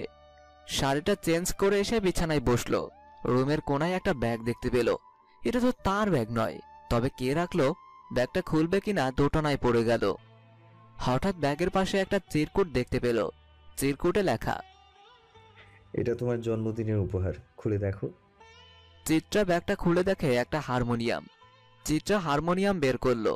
হারমোনিয়ামটা হাত বুলিয়ে কান্না করে দিল। কতদিন পর হারমোনিয়ামটা ছুঁয়ে দেখলো। এটা সাজিদ ভাইয়ারই কাজ, কিন্তু এখানে কিভাবে আসলো? সাজিদ ভাইয়াই এর উত্তর দিতে পারবে। চিত্রা সাজিদের রুমে যাচ্ছিল, কিন্তু সাজিদের রুমটা কোথায় তার জানা নেই। সিঁড়ি বেয়ে উপরে উঠল, কোন দিকে যাবে বুঝতে পারছে না। এভাবে দাঁড়িয়ে থাকলে চলবে না, সাজিদ ভাইয়ার রুমটা খুঁজতে হবে। ধীর পায়ে এগিয়ে গেল একটা রুমের দিকে। দরজাটা ভিড়িয়ে রাখা। চিত্রা রুমের দরজায় একটু করে ফাঁক করে দেখে। জেরিন জানালার পাশে দাঁড়িয়ে আনমনা হয়ে কি যেন ভাবছে। চিত্রা কোনো শব্দ না করেই চলে আসছিল। এমন সময়, আপনার মধ্যে কি এমন আছে যা আমায় বারবার অবাধ্য করে? আপনি সামনে এলে আমার এত এলোমেলো লাগে কেন? মনের ভেতরটা কেন এত অশান্ত সমুদ্রের মতো হয়ে ওঠে? এই অনুভূতির নাম কি? কেন আমি এতটা অবশ হয়ে পড়ছি? চিত্রা জুয়ের সব কথা শুনে বুঝল জেরিন কাউকে ভালোবাসে। অবশ্য বেশ কিছুদিন ধরে লক্ষ্য করেছে জেরিনের কথাবার্তায় বেশ পরিবর্তন। আগের চেয়ে ভদ্রভাবে কথা বলে।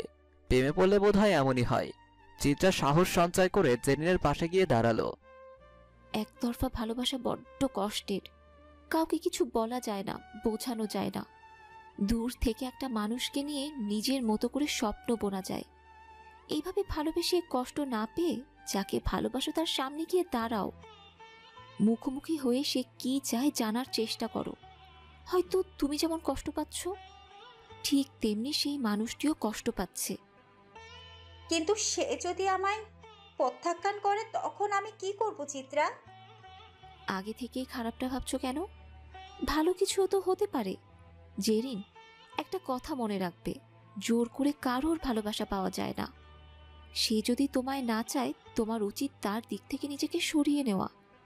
কিন্তু শুরুতেই তুমি খারাপ কিছু ভেবো না, যা হবার সব ভালো হবে। কথাগুলো বলে চিত্রা রুম থেকে বেরিয়ে আসলো। পেছন থেকে জেরিন বলল, অনেক ধন্যবাদ চিত্রা, এভাবে সাহস দেওয়ার জন্য।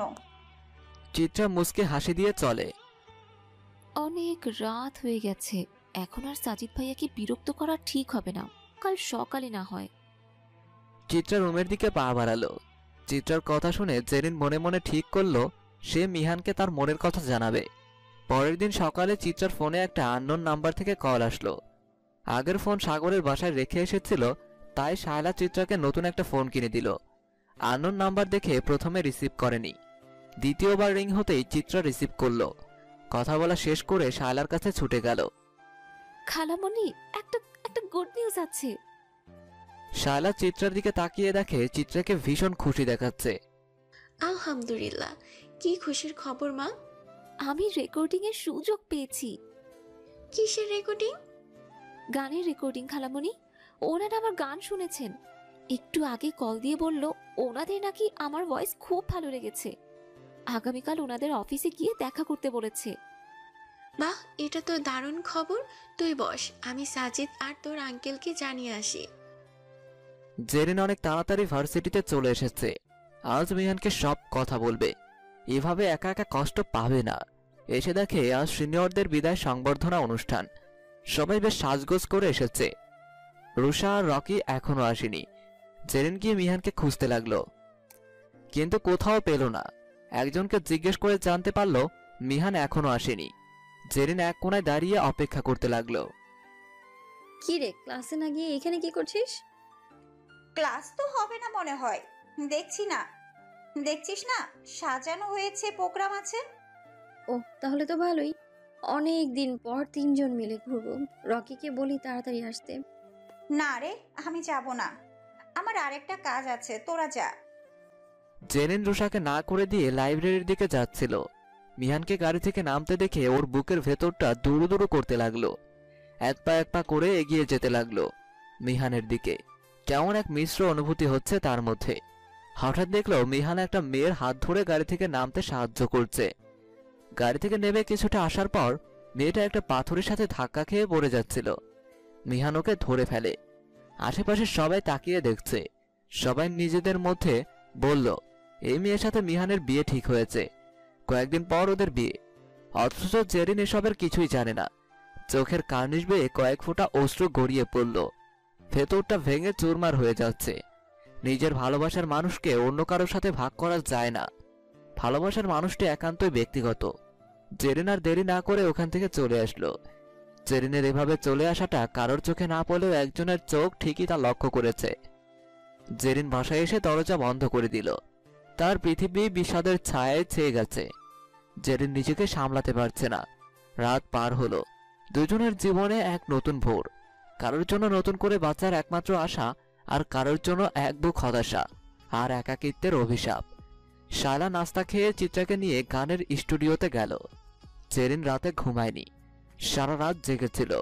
ভোর রাতে একটু ঘুম এসেছে, কিন্তু খানিকক্ষণ পর ঘুম ভেঙে যায়। আয়নার সামনে দাঁড়িয়ে নিজেকে দেখে চমকে ওঠে।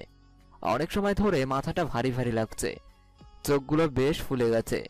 রুষাকে জানিয়ে দিল সে আর যাবে না। বেশ কয়েকদিন ধরে জেরিনকে দেখতে না পেয়ে মিহান অবাক হয়। সেদিনের পর জেরিন চুপচাপ হয়ে গেছে। ভার্সিটি আর বাসা ছাড়া অন্য কোথাও যায়নি। মিহান ক্লাস করাতে এসে রুষাকে বলল, রুষা, ক্লাস শেষে আমার সাথে দেখা করবে। জি স্যার। ক্লাস শেষ হওয়ার পর রুষা মিহানের রুমে গেল। আসবো স্যার। মিহান বসেছিল। দরজার দিকে তাকিয়ে মাথা নেড়ে আসার অনুমতি দিল। বসো। রুষা সামনে থাকা চেয়ারটা টেনে বসলো। মিহান হাতের কাজ থামিয়ে রুষাকে বলল, জেরিনের কি হয়েছে? বেশ কিছুদিন ক্লাসে দেখছি না। স্যার, ওর কি হয়েছে তা ঠিক জানি না, তবে অনেক দিন ধরে অনেক অন্যরকম লাগছে ওকে। আগের জেরিন যেন ধীরে ধীরে অন্য একটা মানুষে পরিণত হয়েছে। তবে কি কারণে এমনটা হচ্ছে তা আমি জানি না। ঠিক আছে, তুমি এবার আসতে পারো। রুষা চেয়ার ছেড়ে উঠে চলে গেল। মিহান খানিকক্ষণ ভেবে ভুবন ভোলানো হাসি দিল, যেন সে পৃথিবীর সবচেয়ে সুখী মানুষ। ফোনটা হাতে নিয়ে কাউকে কল দিয়ে বলল, আমার দায়িত্ব শেষ। চিত্রের গানের রেকর্ডিং বেশ ভালো চলছে। চারদিকে তার নাম ছড়িয়ে পড়ছে। সবাই বেশ প্রশংসাই করতে লাগলো। আগের চেয়ে অনেক ভালো আছে। ইদানিং বাবার কথা বেশ মনে পড়ে, কিন্তু কোন মুখে গিয়ে দাঁড়াবে ভেবেই দু চোখ ছলছল করে ওঠে। চিত্রা, আজ আমরা বাইরে ঘুরতে যাব, রেডি হয়ে নে। কোথায় যাব খালামণি? আজ আমার বান্ধবীর জন্মদিন, ওখানে যাব। তুই রেডি হয়ে নে, আমি জেরিনকে বলে আসছি। আচ্ছা। জেরিন, জেরিন। মম বলো। তাড়াতাড়ি রেডি হয়ে নে, তোর রাশেদা আন্টির জন্মদিন, সবাইকে ইনভাইট করেছে। মম, আমি যাব না, তোমরা কি ঘুরে আসো। চল না মা, আমায় বারবার বলেছে তোকে নিয়ে যেতে। আমার কোথাও যেতে ভালো লাগে না মম। এই অস্থিরতা বিষণ্ণতা হয়তো কেটে যাবে, জানিয়ে এত মন খারাপ সব হয়তো দূরও হয়ে যাবে। একবার চল, ওখানে গিয়ে যদি ভালো না লাগে তবে চলে আসিস। শায়লার কথাগুলো শুনে জেরিন অবাক হলো। মম, কি বলে গেল এসব? অনিচ্ছা সত্ত্বেও রেডি হয়ে জন্মদিনের অনুষ্ঠানে গেল। সবাই কত মজা করছে, অথচ তার মনে এক বিন্দুও আনন্দ কাজ করছে না।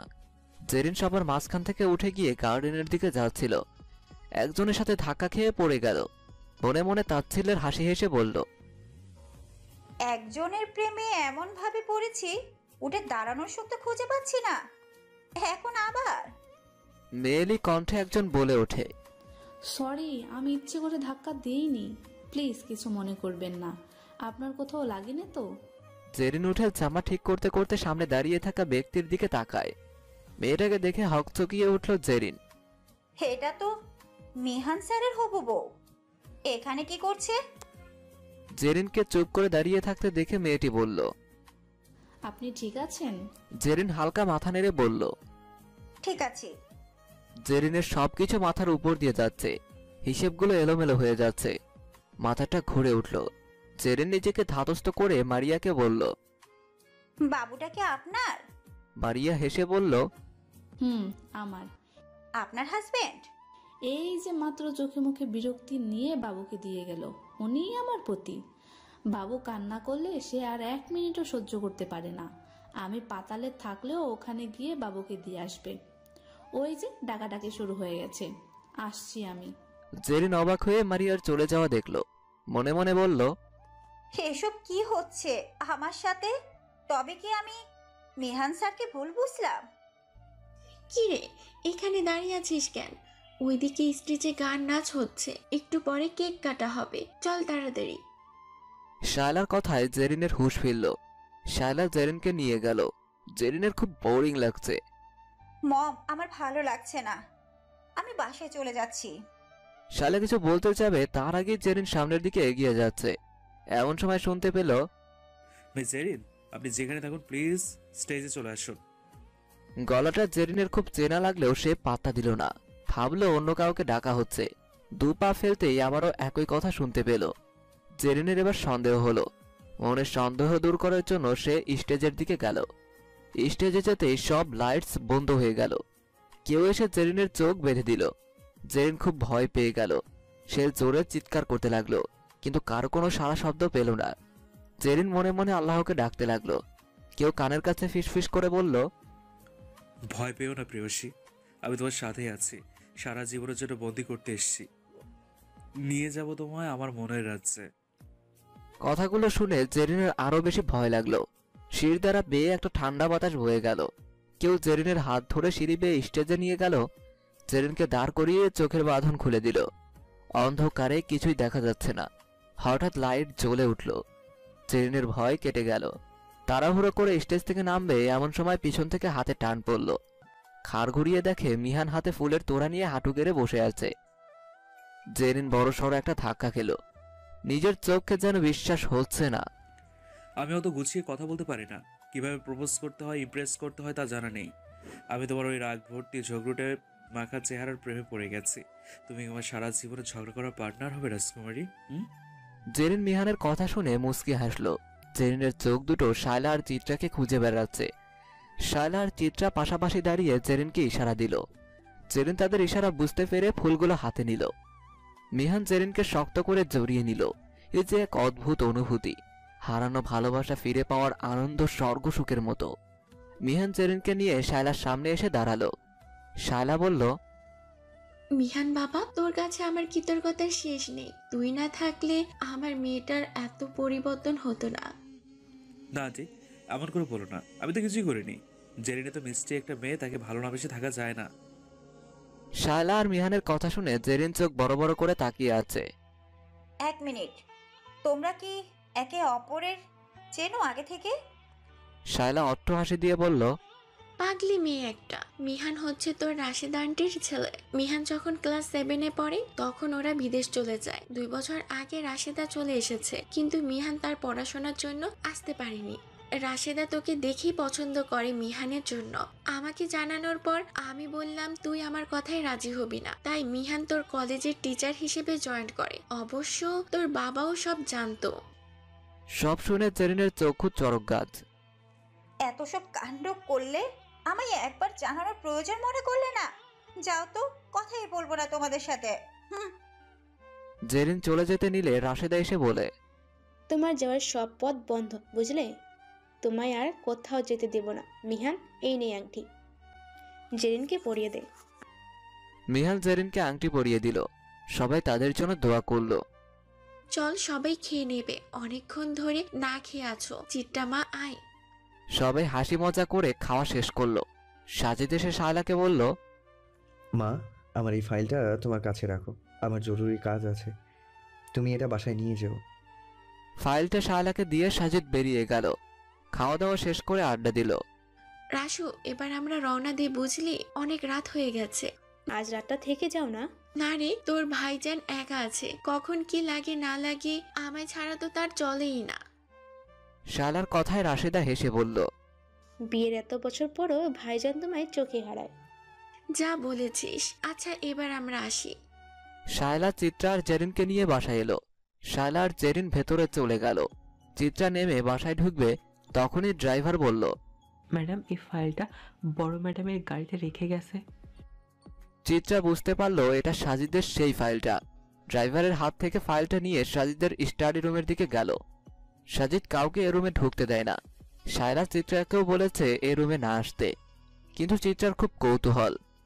কি এমন আছে এই রুমে যার জন্য সাজিদ ভাইয়া সবার প্রবেশ বন্ধ করে দিল? চিত্রা দরজাটা খুলে ভিতরে ঢুকলো।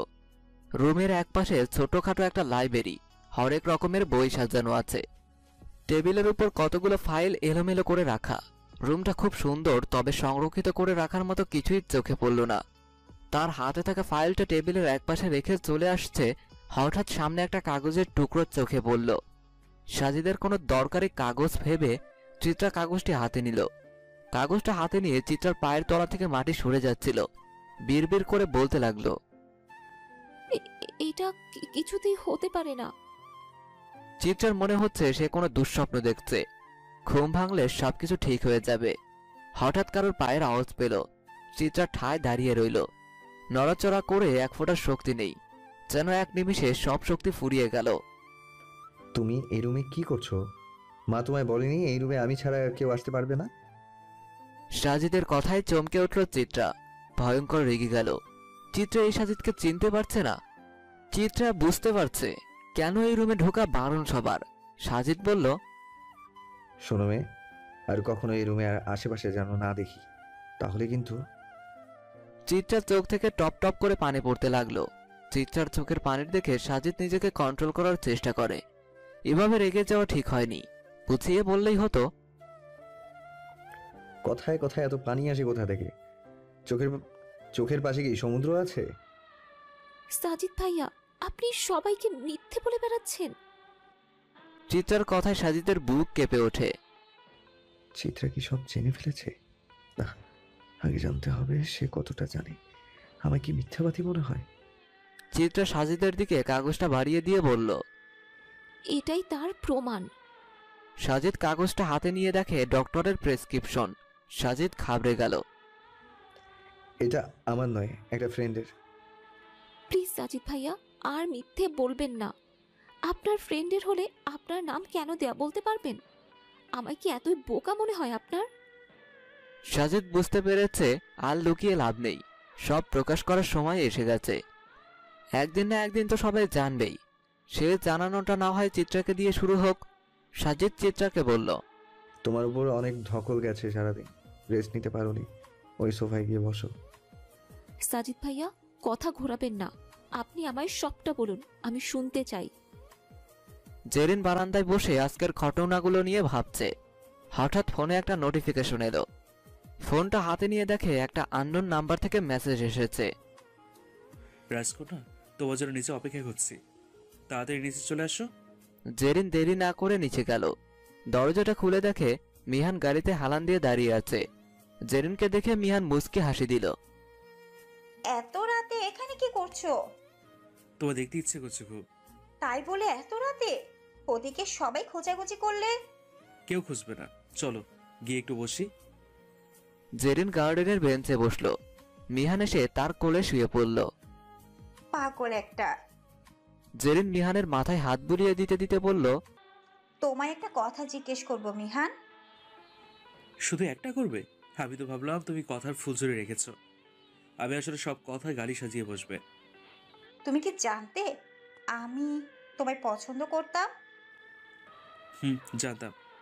কি করে? তোমার ডায়েরি পড়ে। কি?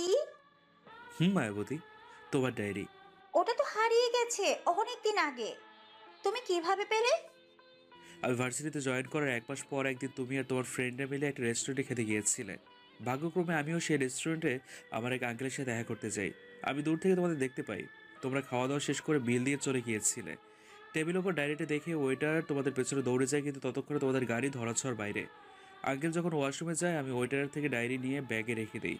বাসায় গিয়ে ডায়েরিটা খুলে পড়তে শুরু করি। ওখান থেকে আমি বুঝতে পারি তুমি আমায় ভালোবাসো। মিহানের কথায় জেরিন লজ্জা পেল। তোমার প্রত্যেকটা রূপ খুব অতুলনীয়। রাগলে যেমন অপূর্বা লাগে, ঠিক তেমন লজ্জা পেলে অসাধারণ লাগে। মেয়েটা দেখছি আমায় পাগল করে ছাড়বে। জেরিন কিছু একটা ভাবলো, তারপর মুখটা ফ্যাকাশে হয়ে গেছে। মিহান দেখতে পেল তার প্রেয়সীর মনে মেঘেরা ভিড় করেছে। একটু একটু করে। যে কোনো সময় আকাশ ভেঙে বৃষ্টি নামবে।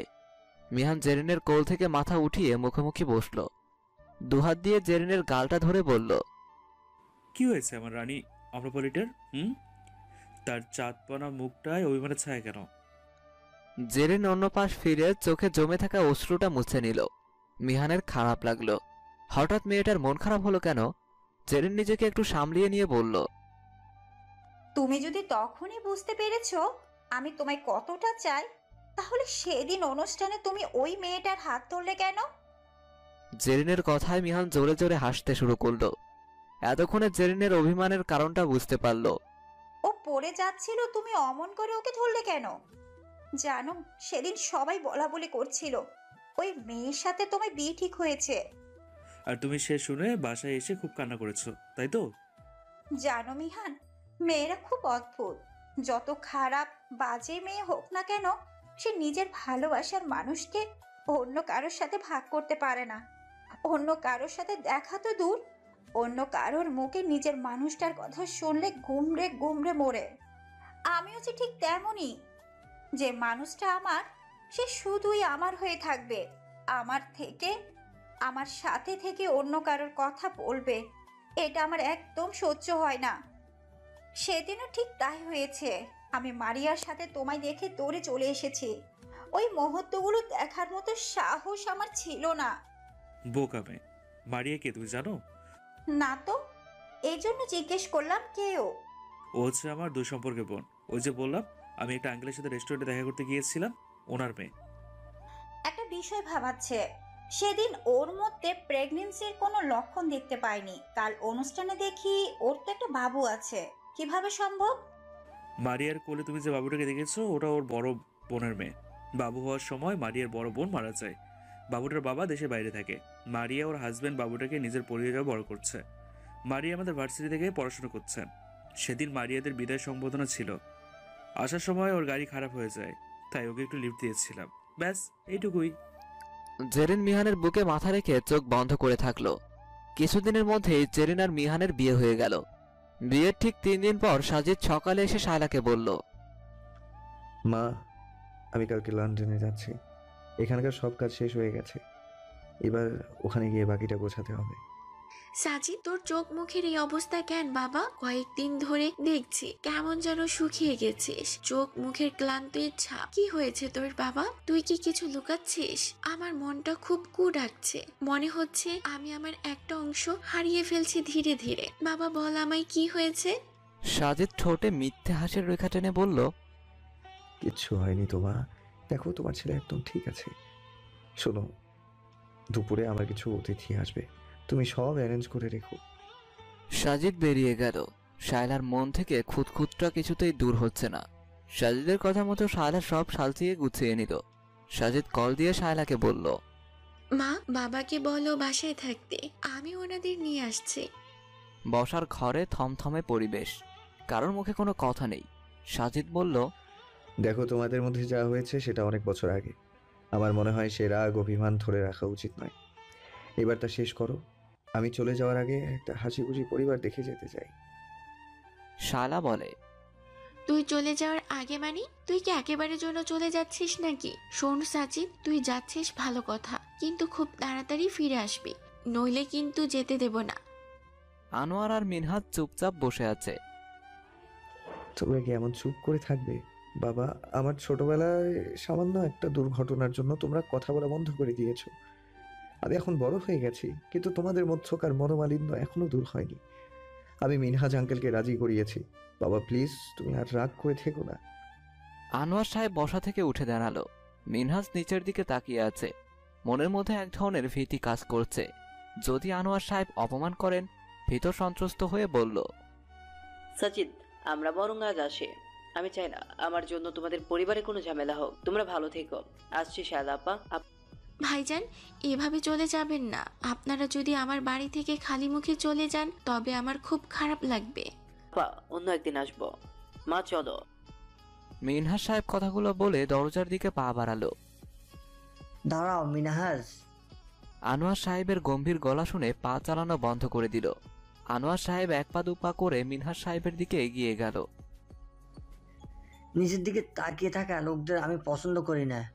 চোখে চোখ রেখে কথা বলতে ভালোবাসি। আনোয়ার সাহেবের কথায় মিনহাজ সাহেব মাথা উঁচু করলো।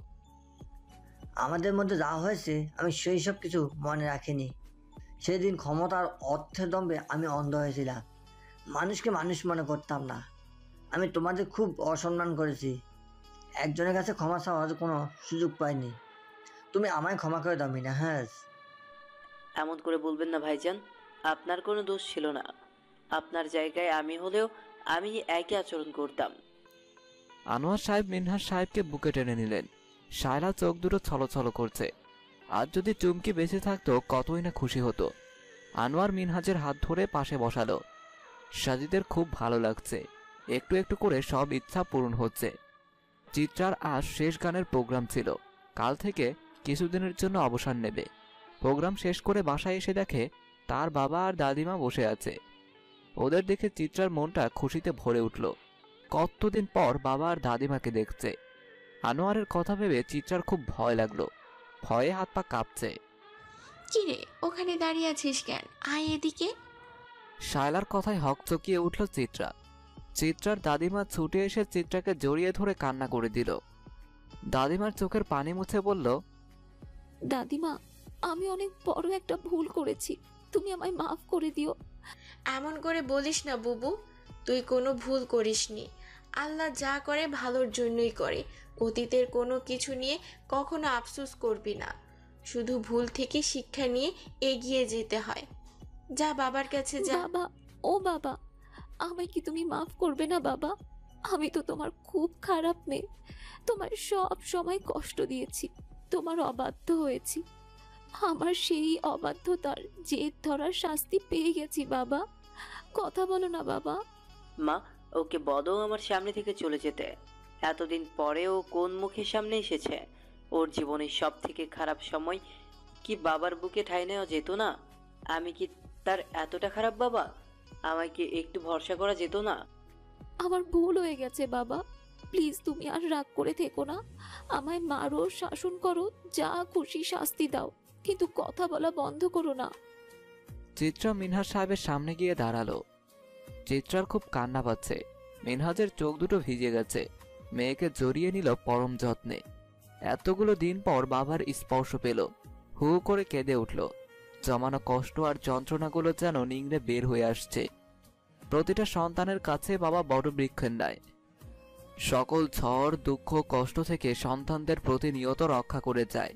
আর কাঁদিস না মা, এই সময় কান্না করা ঠিক নয়।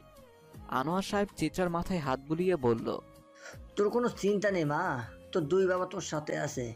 তোকে কখনো কষ্ট পেতে দেব না। সবসময় হাসি খুশি থাকতে হবে। আঙ্কেল। চিত্রা মা, তুই যেদিন এই বাড়িতে প্রথম পা রেখেছিলি সেদিন আমি তোকে চিনতে পেরেছি। তোর চেহারার সাথে তোর মায়ের চেহারার খুব মিল। তোকে দেখার পর আমার সব রাগ অভিমান গলে পানি হয়ে গেছে। যাক, অবশেষে সব ভালো হলো। এই দিনটার জন্য আমি অপেক্ষা করেছি বছরের পর বছর। সাজিদ বাবা, তোকে অনেক ধন্যবাদ। তুই আমার বুক থেকে একটা বড় পাথর সরিয়ে দিয়েছিস। মিনহাজ বলল, সাজিদ, আমি চিত্রাকে আমাদের সাথে নিয়ে যেতে চাই। ভাইজান, আগে খাওয়া দাওয়া করুন, তারপর এসব নিয়ে ভাবা যাবে। চলো সবাই খেয়ে নেবে। শায়লা সবাইকে খেতে দিল। সাজিদ খেতে খেতে বলল, আঙ্কেল, আপনার কাছে আমার একটা আবদার আছে, না করতে পারবেন না? আবদার বলো। আমি কাল লন্ডন চলে যাচ্ছি। আমি চাই আপনারা আজ রাতটুকু আমাদের বাসায় থাকুন। আমি সবাইকে একসাথে দেখতে চাই। আনোয়ার বলল, হ্যাঁ সাজিদ ঠিকই বলেছে, তুমি আজ থেকে যাও। ভাইজান, আপনি না করবেন না? রাতে জেরিন আসবে জামাইকে নিয়ে। মেয়ের জামাইকে দেখে দোয়া করবেন। আপা, আমার অনেক কাজ ওদিকে। থেকে যাও না বাবা। মেয়ের আবদার ফেলতে পারল না। ঠিক আছে, আজ থাকবো। সবাই খাওয়া দাওয়া শেষ করে রেস্ট নিল। রাতে জেরিন আসলো মিহানকে নিয়ে। আনোয়ার আর শায়লা মিহানের সাথে পরিচয় করিয়ে দিল।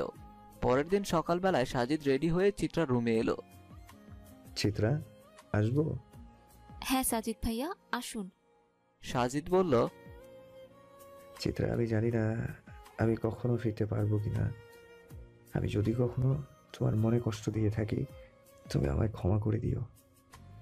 সাজিদ ভাইয়া এইভাবে বলবেন না। আপনার কাছে আমার ঋণের শেষ নেই। আপনি না থাকলে আমি আর আমার ভেতরে বেড়ে ওঠা ছোট্ট প্রাণটা তো কবেই শেষ হয়ে যেতাম। আপনার কাছে আমি চিরকাল কৃতজ্ঞ থাকব। এটা আমার দায়িত্ব। তোমার জায়গায় অন্য কেউ হলে আমি একইভাবে সাহায্য করতাম। তোমার কাছে আমার একটা অনুরোধ আছে। অনুরোধ বলবেন না, আপনি আদেশ করুন। আপনার জন্য কিছু করতে পারা ভাগ্যের ব্যাপার। আমার অবর্তমানে মা বাবার একটু খেয়াল রেখো। মিনহাজ আঙ্কেল হয়তো তোমায় নিয়ে চলে যাবে, তুমি মাঝে মধ্যে এসে ঘুরে যেও, যোগাযোগ রেখো। আপনি না বললেও আমি আসব। শায়লা খালামণির মতো মানুষ হয় না। আমার মায়ের অভাব খালামণি ভুলিয়ে দিয়েছে। মায়ের পরিপূরক হয় না, কিন্তু খালামণি আমার দ্বিতীয় মা। আর আনোয়ার আঙ্কেলের কথা আর কি বলবো, উনি তো আমায় মেয়ের মতো স্নেহ করেন। তাই এটা আমার কর্তব্য ওনাদের খেয়াল রাখা। আমরা তো একটাই পরিবার। অনেক নিশ্চিন্ত হলাম। সবাই মিলে হাসি খুশিভাবে সাজিদকে বিদায় দিল। শায়লার মনটা খারাপ। ছেলেকে কাজ ছাড়া করতে মন তার সায় দিচ্ছে না। সবাই মিলে শায়লাকে বোঝাতে লাগলো। প্রায় 2 বছর হতে চলল, সাজিদের কোনো খোঁজ নেই। লন্ডন যাওয়ার জন্য বেরিয়েছে, কিন্তু সেখানে যায়নি। সাজিদ কোথায় গেল তা সবার অজানা। আনোয়ার সাহেব তার সর্বোচ্চ দিয়ে চেষ্টা করে যাচ্ছে, কিন্তু ফলাফল শূন্য। সব জায়গায় তন্ন তন্ন করে খুঁজেছে। শায়লার অবস্থা আরো খারাপ, রুম থেকে বের হয় না। সারাক্ষণ সাজিদের জামা কাপড় বুকে জড়িয়ে কান্না করতে করতে অসুস্থ হয়ে পড়েছে।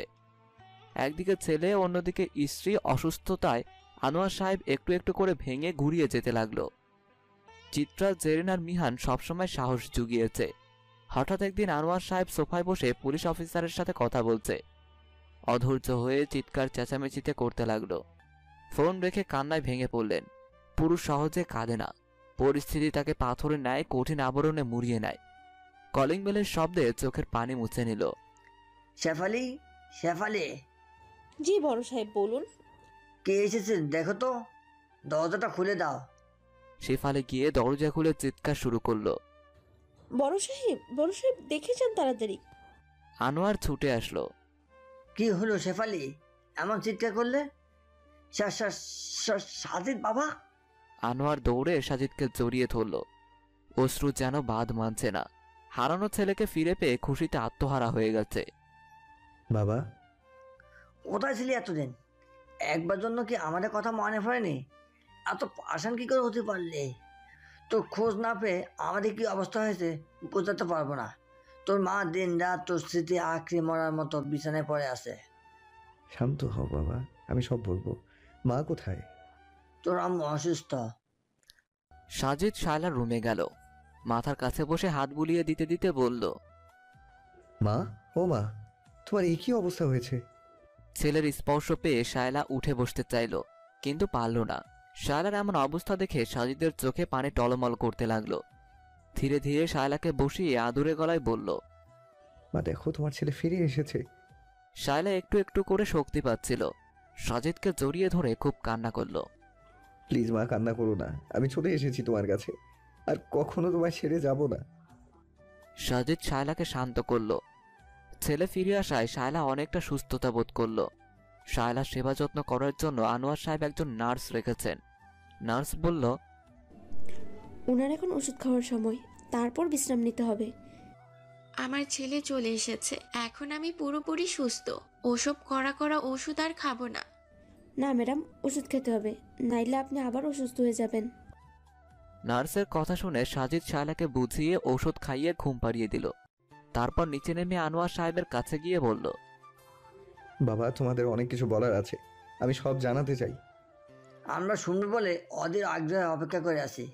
চিত্রা আর জেরিনকে খবর দেওয়া হয়েছে, ওরা কিছুক্ষণের মধ্যে এসে পৌঁছাবে। চিত্রা আর জেরিন বসে আছে শায়লার রুমে। আনোয়ার সাহেব পায়চারি করছে। সবার মনে একটাই প্রশ্ন, সাজিদ এতদিন কারোর সাথে যোগাযোগ করেনি কেন? বেশ কিছুটা সময় অপেক্ষা করার পর জেরিন বলল, ভাইয়া তো এখনো এলো না। আনোয়ার সাহেব পায়চারি বন্ধ করে দিলেন। যাওয়ার সময় বলে গেলে একটা সারপ্রাইজ আছে, তাড়াতাড়ি আসবে। তুমি একটু ধীর স্থির হয়ে বসো, এমন অস্থির অস্থির করছো কেন? শাইলা, আমার কেন জানি খুব টেনশন হচ্ছে। বাবা, আমি ফিরে আসার পরেও তোমার এত চিন্তা কিসের? সাজিদের কণ্ঠস্বর শুনে আনোয়ার সাহেব স্বস্তির নিঃশ্বাস ফেললেন। তোমার হারানো বয় মনের ভেতরে এতটা প্রখরভাবে ঢুকে গেছে, অল্পতে টেনশন শুরু হয়। সাজিদ সবার দিকে এক নজর তাকালো। সবার চোখে মুখে প্রশ্নের ঝুড়ি। সাজিদ ঘাড় ঘুরিয়ে দুপা পিছিয়ে বলল, কই, ভেতরে এসো। সবাই উৎসুক দৃষ্টিতে দরজার দিকে তাকালো। বাইরে থেকে একটা মেয়ে রুমে প্রবেশ করলো। মেয়েটা দেখতে খুবই সুন্দর, পুরো মুখে মায়ের ছড়িয়ে আছে। সাজিদ আলতোভাবে মেয়েটার হাত ধরে বলল, ও হচ্ছে ডাক্তার সিদরাতুল মুনতাহা সিরাত। সাজিদ সিরাতকে নিয়ে সোফায় বসলো। অপেক্ষা করার জন্য সবাইকে ধন্যবাদ। আমি জানি আমার কি হয়েছে, কোথায় ছিলাম, এসব নিয়ে তোমাদের মনে অসংখ্য প্রশ্ন ঘুরপাক খাচ্ছে। আমি সব বলছি। সাজিদ সিরাতের দিকে তাকালো। সিরাত চোখের ইশারায় ভরসা দিল। আজ থেকে 3 বছর আগে ভার্সিটিতে পড়ার সময় একটা মেয়েকে আমার খুব ভালো লাগে, পছন্দ করতাম। সেই মেয়েটাকে ভালোবাসার কথা জানানোর পর সে আমাকে প্রত্যাখ্যান করে। সে প্রত্যাখ্যান আমার জীবনটা এলোমেলো করে দেয়। সেদিন আর বাড়ি ফিরিনি। কয়েকদিন আমার বন্ধুর বাসায় ছিলাম। যেদিন বাড়ি ফিরবো সেদিন সকালে ঘুম ভাঙছিল না। আমার বন্ধু আমায় হাসপাতালে নিয়ে যায়। ওখানকার ডাক্তার কতগুলো পরীক্ষা নিরীক্ষা দেয়। সে পরীক্ষায় ধরা পড়ে আমার 2টো কিডনির মধ্যে একটা পুরোপুরি আর একটা অর্ধেকের বেশি ড্যামেজড হয়ে গেছে। ডাক্তার বললেন যত দ্রুত সম্ভব অপারেশন করাতে হবে। ওষুধ দিলেন, আমি ওষুধ খেতে লাগলাম। নিজের ওপর বিশ্বাস ধীরে ধীরে কমতে শুরু করলো। মনে হতে লাগলো আমার বিদায়ের ঘন্টা বেজে গেছে। কাউকে কিছু জানাতে পারিনি। আমার এই অবস্থার কথা জানালে পুরো পরিবার ভেঙে পড়বে। রিপোর্ট, মেডিসিন সব আমার স্টাডি রুমে লুকিয়ে রাখলাম। সবাইকে স্টাডি রুমে ঢুকতে বারণ করে দিলাম। হঠাৎ একদিন চিত্রা সে রুমে ঢুকে রিপোর্টগুলো দেখে ফেলে। আমি সেদিন চিত্রাকে ভুলভাল বুঝিয়ে বিষয়টি ধামাচাপা দিলাম। তারপর লন্ডনে যাওয়ার নাম করে আমেরিকায় পাড়ি জমালাম। যে ডাক্তার আমার চিকিৎসা করেছেন ওনার পরিচিত ডাক্তারের কাছে পাঠালেন। কিডনি অপারেশন করতে গিয়ে একটার পর একটা সমস্যা শুরু হলো। এদিকে ডাক্তারের দেয়া সময়ও শেষ হয়ে আসলো। এত কিছু করেও বোধহয় বাঁচাতে পারবো না নিজেকে। মনের মধ্যে ভয় বাসা বাঁধল। সেই সময় আমার সিরাতের সাথে পরিচয় হয়। সে ওই হাসপাতালে নতুন জয়েন করে। আমায় সব সময় ভরসা দিতে লাগলো। অবশেষে সকল বাধা কাটিয়ে সাকসেসফুলি কিডনি অপারেশনটা হলো। নতুন করে 2টো কিডনি প্রতিস্থাপন করলো। ডাক্তার বলেছেন 6 মাস বেড রেস্ট। সিরাতের উৎসাহে নিজের ওপর আত্মবিশ্বাস ফিরে আসতে শুরু করলো। এবার বোধহয় বাড়ি ফিরতে পারবো, মায়ের আদর খেতে পারবো। কিন্তু আমার সে অপারেশনের 4 মাস পর হঠাৎ একদিন আমার ডান পাশটা অবশ হয়ে গেল। চোখে অন্ধকার দেখতে লাগলাম। ডাক্তার এসে চেক আপ করলেন, কিছু পরীক্ষা দিলেন। 2 দিন পর রিপোর্ট আসলো। ডাক্তার বললেন ব্রেইন টিউমার হয়েছে। এটা প্রথম স্টেজ। ছোট্ট একটা অপারেশন করতে হবে। যেহেতু আগে একটা বড় অপারেশন হয়েছে তাই শরীরটা দুর্বল ছিল। ডাক্তার বললেন 2 মাস পর অপারেশন। ধীরে ধীরে অপারেশনের দিনটা এগিয়ে এলো। আবার দম বন্ধ করা অবস্থা। যেন সেদিন তোমাদের কথা খুব মনে পড়তে লাগলো। ওখানকার ডাক্তার, নার্স খুব সাহায্য করেছেন, মনে সাহস দিয়েছেন। অপারেশন হওয়ার পর সিরাতের সেবা যত্নে আর ভালোবাসায় একটু একটু করে সুস্থ হলাম। তারপর তোমাদের কাছে ফিরে এলাম। সাজিদের কথায় সবার চোখের পানি আসলো। এত কষ্ট যন্ত্রণা সব একাই ভোগ করেছে, কাউকে কিছু জানতে দিল না। আনোয়ার সাহেব বললেন, ভালো তো, আমরা তো তোমারই পর, তাই তো, তাই আমাদের জানানোর প্রয়োজন মনে হয়নি। শাইলা, তোমার ছেলে মেয়েদের কাছে আমাদের কোনো মূল্য নেই গো। সাজিদ আনোয়ার সাহেবের সামনে এসে বলল, বাবা, আমায় ক্ষমা করে দাও। হাসপাতালের প্রতিটা বস্তু জানে আমি তোমাদের ঠিক কতটা মিস করেছি। ইচ্ছে হতো দৌড়ে গিয়ে তোমায় জড়িয়ে ধরি, মায়ের কোলে মাথা রেখে ঘুমাই। তোমাদের দেখার আশায় প্রতিটা দিন কাটতো। সিরাত যদি আমার পাশে না থাকতো তবে আমার কি হতো নিজেই জানি না। আনোয়ার সাহেবের চোখ বেয়ে পানি গড়িয়ে পড়ল। সাজিদকে বুকে টেনে নিয়ে হাউমাউ করে কাঁদতে লাগলো। এই বুড়ো বাপটাকে একটা খবর দিতে পারতিস, ছুটে যেতাম তোর কাছে। শায়লা বিছানা থেকে নেমে বলল, আমার সোনা বাবা, আর কখনো কিছু লুকাবি না। যা হবে আমরা সবাই মিলে মুখোমুখি হব। সাজিদ বাবা মায়ের চোখের পানি মুছে দিল।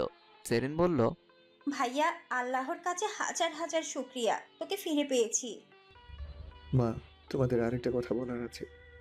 শায়লা জিজ্ঞাসু দৃষ্টিতে তাকিয়ে রইল। সাজিদ সিরাতের পাশে দাঁড়িয়ে বলল, সিরাত শুধু আমার ডাক্তার নয়, ও আমার কি? ও ও আমার অর্ধাঙ্গিনী। দেশে ফেরার আগে আমরা রেজিস্ট্রি ম্যারেজ করে নিয়েছি। শায়লা অবাক হয়ে জিজ্ঞেস করলো, এই কি বলছিস সাজিদ? ঠিক বলছি। চিত্রা এতক্ষণ চুপচাপ ছিল। সাজিদের বিয়ের কথা শুনে খুশিতে চোখ মুখ জুড়ে আনন্দ বয়ে গেল। বাহ, এটা তো দারুণ খবর। অভিনন্দন সাজিদ ভাইয়া। খালামণি, তোমার ছেলে আর ছেলের বউকে দোয়া করবে না? শায়লা হুঙ্কার দিয়ে উঠল। কিসের বিয়ে? এই বিয়ে আমি মানি না। আনোয়ার সাহেব চোখ দুটো ছোট ছোট করে শায়লার দিকে তাকালো। শায়লা তো এমন নয়। এই শায়লাকে তার বড্ড অচেনা লাগছে। শায়লা, ছেলে যখন বিয়ে করে ফেলেছে তখন আর তুমি দ্বিমত করো না। ছেলে বউকে সম্মানে মেনে নাও। চুপ করো সাজিদের বাবা। ওর যা খুশি তাই করবে নাকি? আমাদের কোনো পছন্দ অপছন্দ নেই। একে তো সব কথা লুকিয়ে গেল, এখন আবার এত বড় কাণ্ড ঘটিয়ে এসেছে। সিরাতের মুখটা ফ্যাকাশে হয়ে গেল। তবে কি তার স্বপ্নগুলো ভেঙে চুরমার হয়ে যাবে? সিরাত কাচুমাচু হয়ে শায়লার সামনে এসে দাঁড়ালো। আন্টি, আপনি আমাদের মায়ের মতো। আমরা যদি কোনো ভুল করে থাকি আপনি আমাদেরকে ক্ষমা করে দিন। আপনি গুরুজন, আপনি যা শাস্তি দিবেন আমরা মাথা পেতে নিব। সিরাতের এই অবস্থা দেখে সাজিদের খুব খারাপ লাগলো। মেয়েটা তার জন্য এতটা ত্যাগ স্বীকার করেছে, এত কষ্ট করেছে, তাকেই অপমানিত হতে হচ্ছে। চিত্রা শায়লার হাত ধরে বলল, ও খালামণি, তুমি এমন রাগ করছো কেন? ওরা দুজন দুজনকে খুব ভালোবাসে। তুমি চাও না ওরা একসাথে থাকুক? চিত্রা মা, তুইও ওদের সাপোর্ট করছিস? আমার দিকটা একবারও ভাবছিস না? মা, তুমি এত জেদ করছো কেন বলো তো? দেখো, সিরাত ভাবির মুখটা ভাবি মিষ্টি দেখতে। তুমি এমন মিষ্টি মেয়ের উপর রাগ করছো? ভাইয়া ভাবির সুখে থাকাটাই আমাদের কাছে গুরুত্বপূর্ণ। জেরিন, থাক, মাকে আর কিছু বলিস না। মা এই বিয়েটা মানবে না। মা আমার এই অবস্থা জেনে যে মেয়েটা আমার হাত ধরেছে তাকে ছেড়ে থাকা আমার পক্ষে সম্ভব না। যে বাড়িতে সিরাতের জায়গা নেই সে বাড়িতে আমার পক্ষে থাকা সম্ভব নয়। তোমরা ভালো থেকো, আমরা আসছি। সাজিদ সিরাতের হাত ধরে চৌকাট পেরোবে এমন সময় শায়লা বলল, দেখছো সাজিদের বাবা, তোমার ছেলে একদম তোমার মতোই হয়েছে। বইয়ের সম্মান কিভাবে রাখতে হয় আমার ছেলে জানে। শায়লার কথা শুনে সাজিদ চৌকাটে দাঁড়িয়ে পড়ল। শায়লা গিয়ে সিরাতের হাত ধরল। সিরাত মা, তুই আমার উপরে অভিমান করিস না। আমি তোদের সাথে একটু মজা করলাম, আর দেখলাম আমার ছেলেটা তোকে কতটা ভালোবাসে। আমি কিন্তু দরজাল শাশুড়ি নই। শায়লার এহেন কাণ্ডে সবার চোখ কপালে উঠে গেল। চিত্রা হেসে বলল, খালামণি, তুমি পারো বটে। শায়লা হো করে হেসে উঠল। সাজিদ শায়লার কাছে এসে বলল, কেমন দিলাম বলো তো? সবাই কেমন ঘাবড়ে গেল। শায়লা, চিত্রা আর জেরিন মিলে সিরাতকে রুমে নিয়ে গেল। আনোয়ার সাহেব হেসে বলল, তবে আমি কিন্তু মিথ্যা বলিনি। এই বিয়ে আমি মানি না। আমার একমাত্র ছেলের বিয়ে এমন সাদামাটা হবে তা তো হতে পারে না। সাজিদের বাবা, ছেলের বিয়ে কিন্তু ধুমধাম করে দিতে হবে। পুরো শহরকে তাক লাগিয়ে দাও। সাজিদ, তোর মায়ের কোনো জবাব নেই। চল, বিয়ে আয়োজন করতে হবে তো, দেরি করা যাবে না। তুল কালাম কাণ্ড ঘটিয়ে ফেলবে। সাজিদ আর আনোয়ার মিলে বিয়ের আয়োজন করলো। খুব জাঁকজমকপূর্ণভাবে বিয়ে সম্পন্ন হলো। সাজিদ আর সিরাতের বিয়েতে সবাই খুব মজা করলো। পুরনো কথাগুলো ভাবতে ভাবতে কেবিনের দিকে এগিয়ে গেল চিত্রা। একটা দীর্ঘশ্বাস বেরিয়ে এলো বুক চিরে। কাল রাতে বারান্দায় বসে পুরনো অ্যালবামগুলো দেখছিল। হঠাৎ তার ফোনটা বেজে উঠল। চিত্রা কলটা স্পিকারে দিয়ে কথা বলতে লাগলো। হ্যালো, চিত্র ম্যাম বলছেন? জি, বলুন। আমাদের হসপিটালে আমরা রোগীদের উৎসাহ দেওয়ার জন্য একটা অনুষ্ঠানের আয়োজন করেছি। দেশের কয়েকজন গরিব মানুষকে ডাকা হয়েছে। আমরা চাই আপনি আমাদের প্রোগ্রামে আসুন। প্লিজ ম্যাম, না করবেন না। আপনাদের প্রোগ্রামটা কবে? আগামীকাল বিকাল 4টায়। ঠিক আছে, আপনারা আমায় অ্যাড্রেসটা পাঠিয়ে দিন, আমি সময় মতো পৌঁছে যাব। প্রোগ্রাম শেষে রোগীদের সাথে কথা বলতে বলতে সাগরকে দেখতে পায়। সাগরের বেডের দিকে এগিয়ে গেল। পাশে থাকা বয়স্ক মহিলাকে জিজ্ঞেস করল, ওনার কি হয়েছে? বয়স্ক মহিলাটি চিত্রার দিকে তাকালো। চিত্রাকে ঠাহর করতে পারল না। হাতের তসবিটা পাশে রেখে সাগরের বুকে ফু দিল। পাশে রাখা গ্লাসটা হাতে নিয়ে ঢকঢক করে পুরোটা খেয়ে নিয়ে বলল, তুমি কে মা? আমি চিত্রা। ও ও হচ্ছে আমার পালক সন্তান। ছোটবেলা ওর মা মারা যাওয়ার আগে আমার হাতে তুলে দিয়ে যায়, কিন্তু আমি ওকে মানুষ করতে পারিনি। এমন কোনো খারাপ কাজ নেই যাও করেনি। ওই জন্য আমি ওকে ঘর থেকে বের করে দেই। হঠাৎ একদিন আমি রাস্তা পার হচ্ছিলাম, এমন সময় একটা ট্রাক আমার দিকে ছুটে আসতেছিল। আমি কি করব ভেবে পাচ্ছিলাম না। ও বাতাসের বেগে এসে আমায় ধাক্কা মারে। আমি সাইডে চলে যাই, একটু আধটু কাটা ছেঁড়া যায়। রাস্তার দিকে তাকিয়ে দেখি ও নিথর দেহ পড়ে আছে, মাথা দিয়ে রক্ত বের হচ্ছে। ট্রাকটা ওকে চাপা দিতে দ্রুত চলে যায়। আশেপাশের লোকজনের সাহায্যে হাসপাতালে নিয়ে আসি। শুনেছি বিয়েও করেছে, কিন্তু বৌমাকে দেখেনি কখনো। আমি বেঁচে আছি ওর জন্য। আমার জন্য আজ ওর এই অবস্থা, কোনো হুঁশ নেই। আমার বাকি 2 ছেলে ওর চিকিৎসার খরচ চালায়। ডাক্তার কোনো আশ্বাস দেয়নি, বলেছে হয়তো কখনো জ্ঞান ফিরবে, হয়তো ফিরবে না। সাগরের এই অবস্থা দেখে হাসপাতাল থেকে দৌড়ে বেরিয়ে এলো। এতগুলো বছর কেটে যাওয়ার পরও সাগরের প্রতি ভালোবাসা এক বিন্দুও কমেনি। ভালোবাসার মানুষটা ভুল হতে পারে, কিন্তু তার ভালোবাসা তো ভুল ছিল না। মন থেকে সাগরকে ভালোবেসেছে। মন, মস্তিষ্ক আর হৃদয়ের সবটা জুড়ে সাগর নামক মানুষটার একচ্ছত্র আধিপত্য। সেখানে অন্য কারোর প্রবেশ নিষিদ্ধ। চিরদিনের মতো সেই স্থানে চলাচলের পথ বন্ধ করে দিয়েছে চিত্রা। মা ডাক শুনে চিত্রা পেছন ফিরে তাকিয়ে দেখে তারা সাগরের ভালোবাসার শেষ চিহ্ন দাঁড়িয়ে আছে। চিত্রা মেয়ের কাছে গিয়ে বলল, এইখানে কি করছো? আমরা বাড়ি যাব না? ও হ্যাঁ, তাই তো, চলো আজ আমরা আকাশ দেখব। ফালাককে গাড়িতে বসিয়ে দিল। শেষবারের মতো হাসপাতালের দিকে এক পলক তাকিয়ে গাড়িতে বসে পড়ল। চিত্রা মেয়েকে জড়িয়ে ধরল। কিছুক্ষণের মধ্যে ফালাক ঘুমিয়ে পড়ল। চিত্রা জানালা দিয়ে আকাশের দিকে তাকিয়ে বলল, তুমি আমার সেই ভালোবাসা, যাকে ভালোবেসে দুঃখ কষ্ট পেয়েছি। তবে তোমায় অসংখ্য ধন্যবাদ। সেদিন তুমি যদি আমার সামনে তোমার খারাপ রূপে না আসতে, তবে আমি নিজের পায়ে দাঁড়াতে পারতাম না। তোমার জন্য আমি ফালাক নামক এক টুকরো জান্নাত পেয়েছি। সাগর, আমি তোমায় কখনো ভুলতে পারবো না, কিন্তু তোমায় আর আমার জীবনে চাই না আমি। আমার ফালাককে আমি একাই বড় করব। তুমি স্মৃতির পাতায় লেখা একটা নাম হয়েই থাকবে। দিন শেষে তুমি আমার প্রথম ও শেষ ভালোবাসা। গাড়ি ছুটে চলল নির্দিষ্ট গন্তব্যের দিকে, যেখানে হাজারো একটা স্বপ্ন বুনে রেখেছে চিত্রা তার রাজকুমারী ফালাকের জন্য।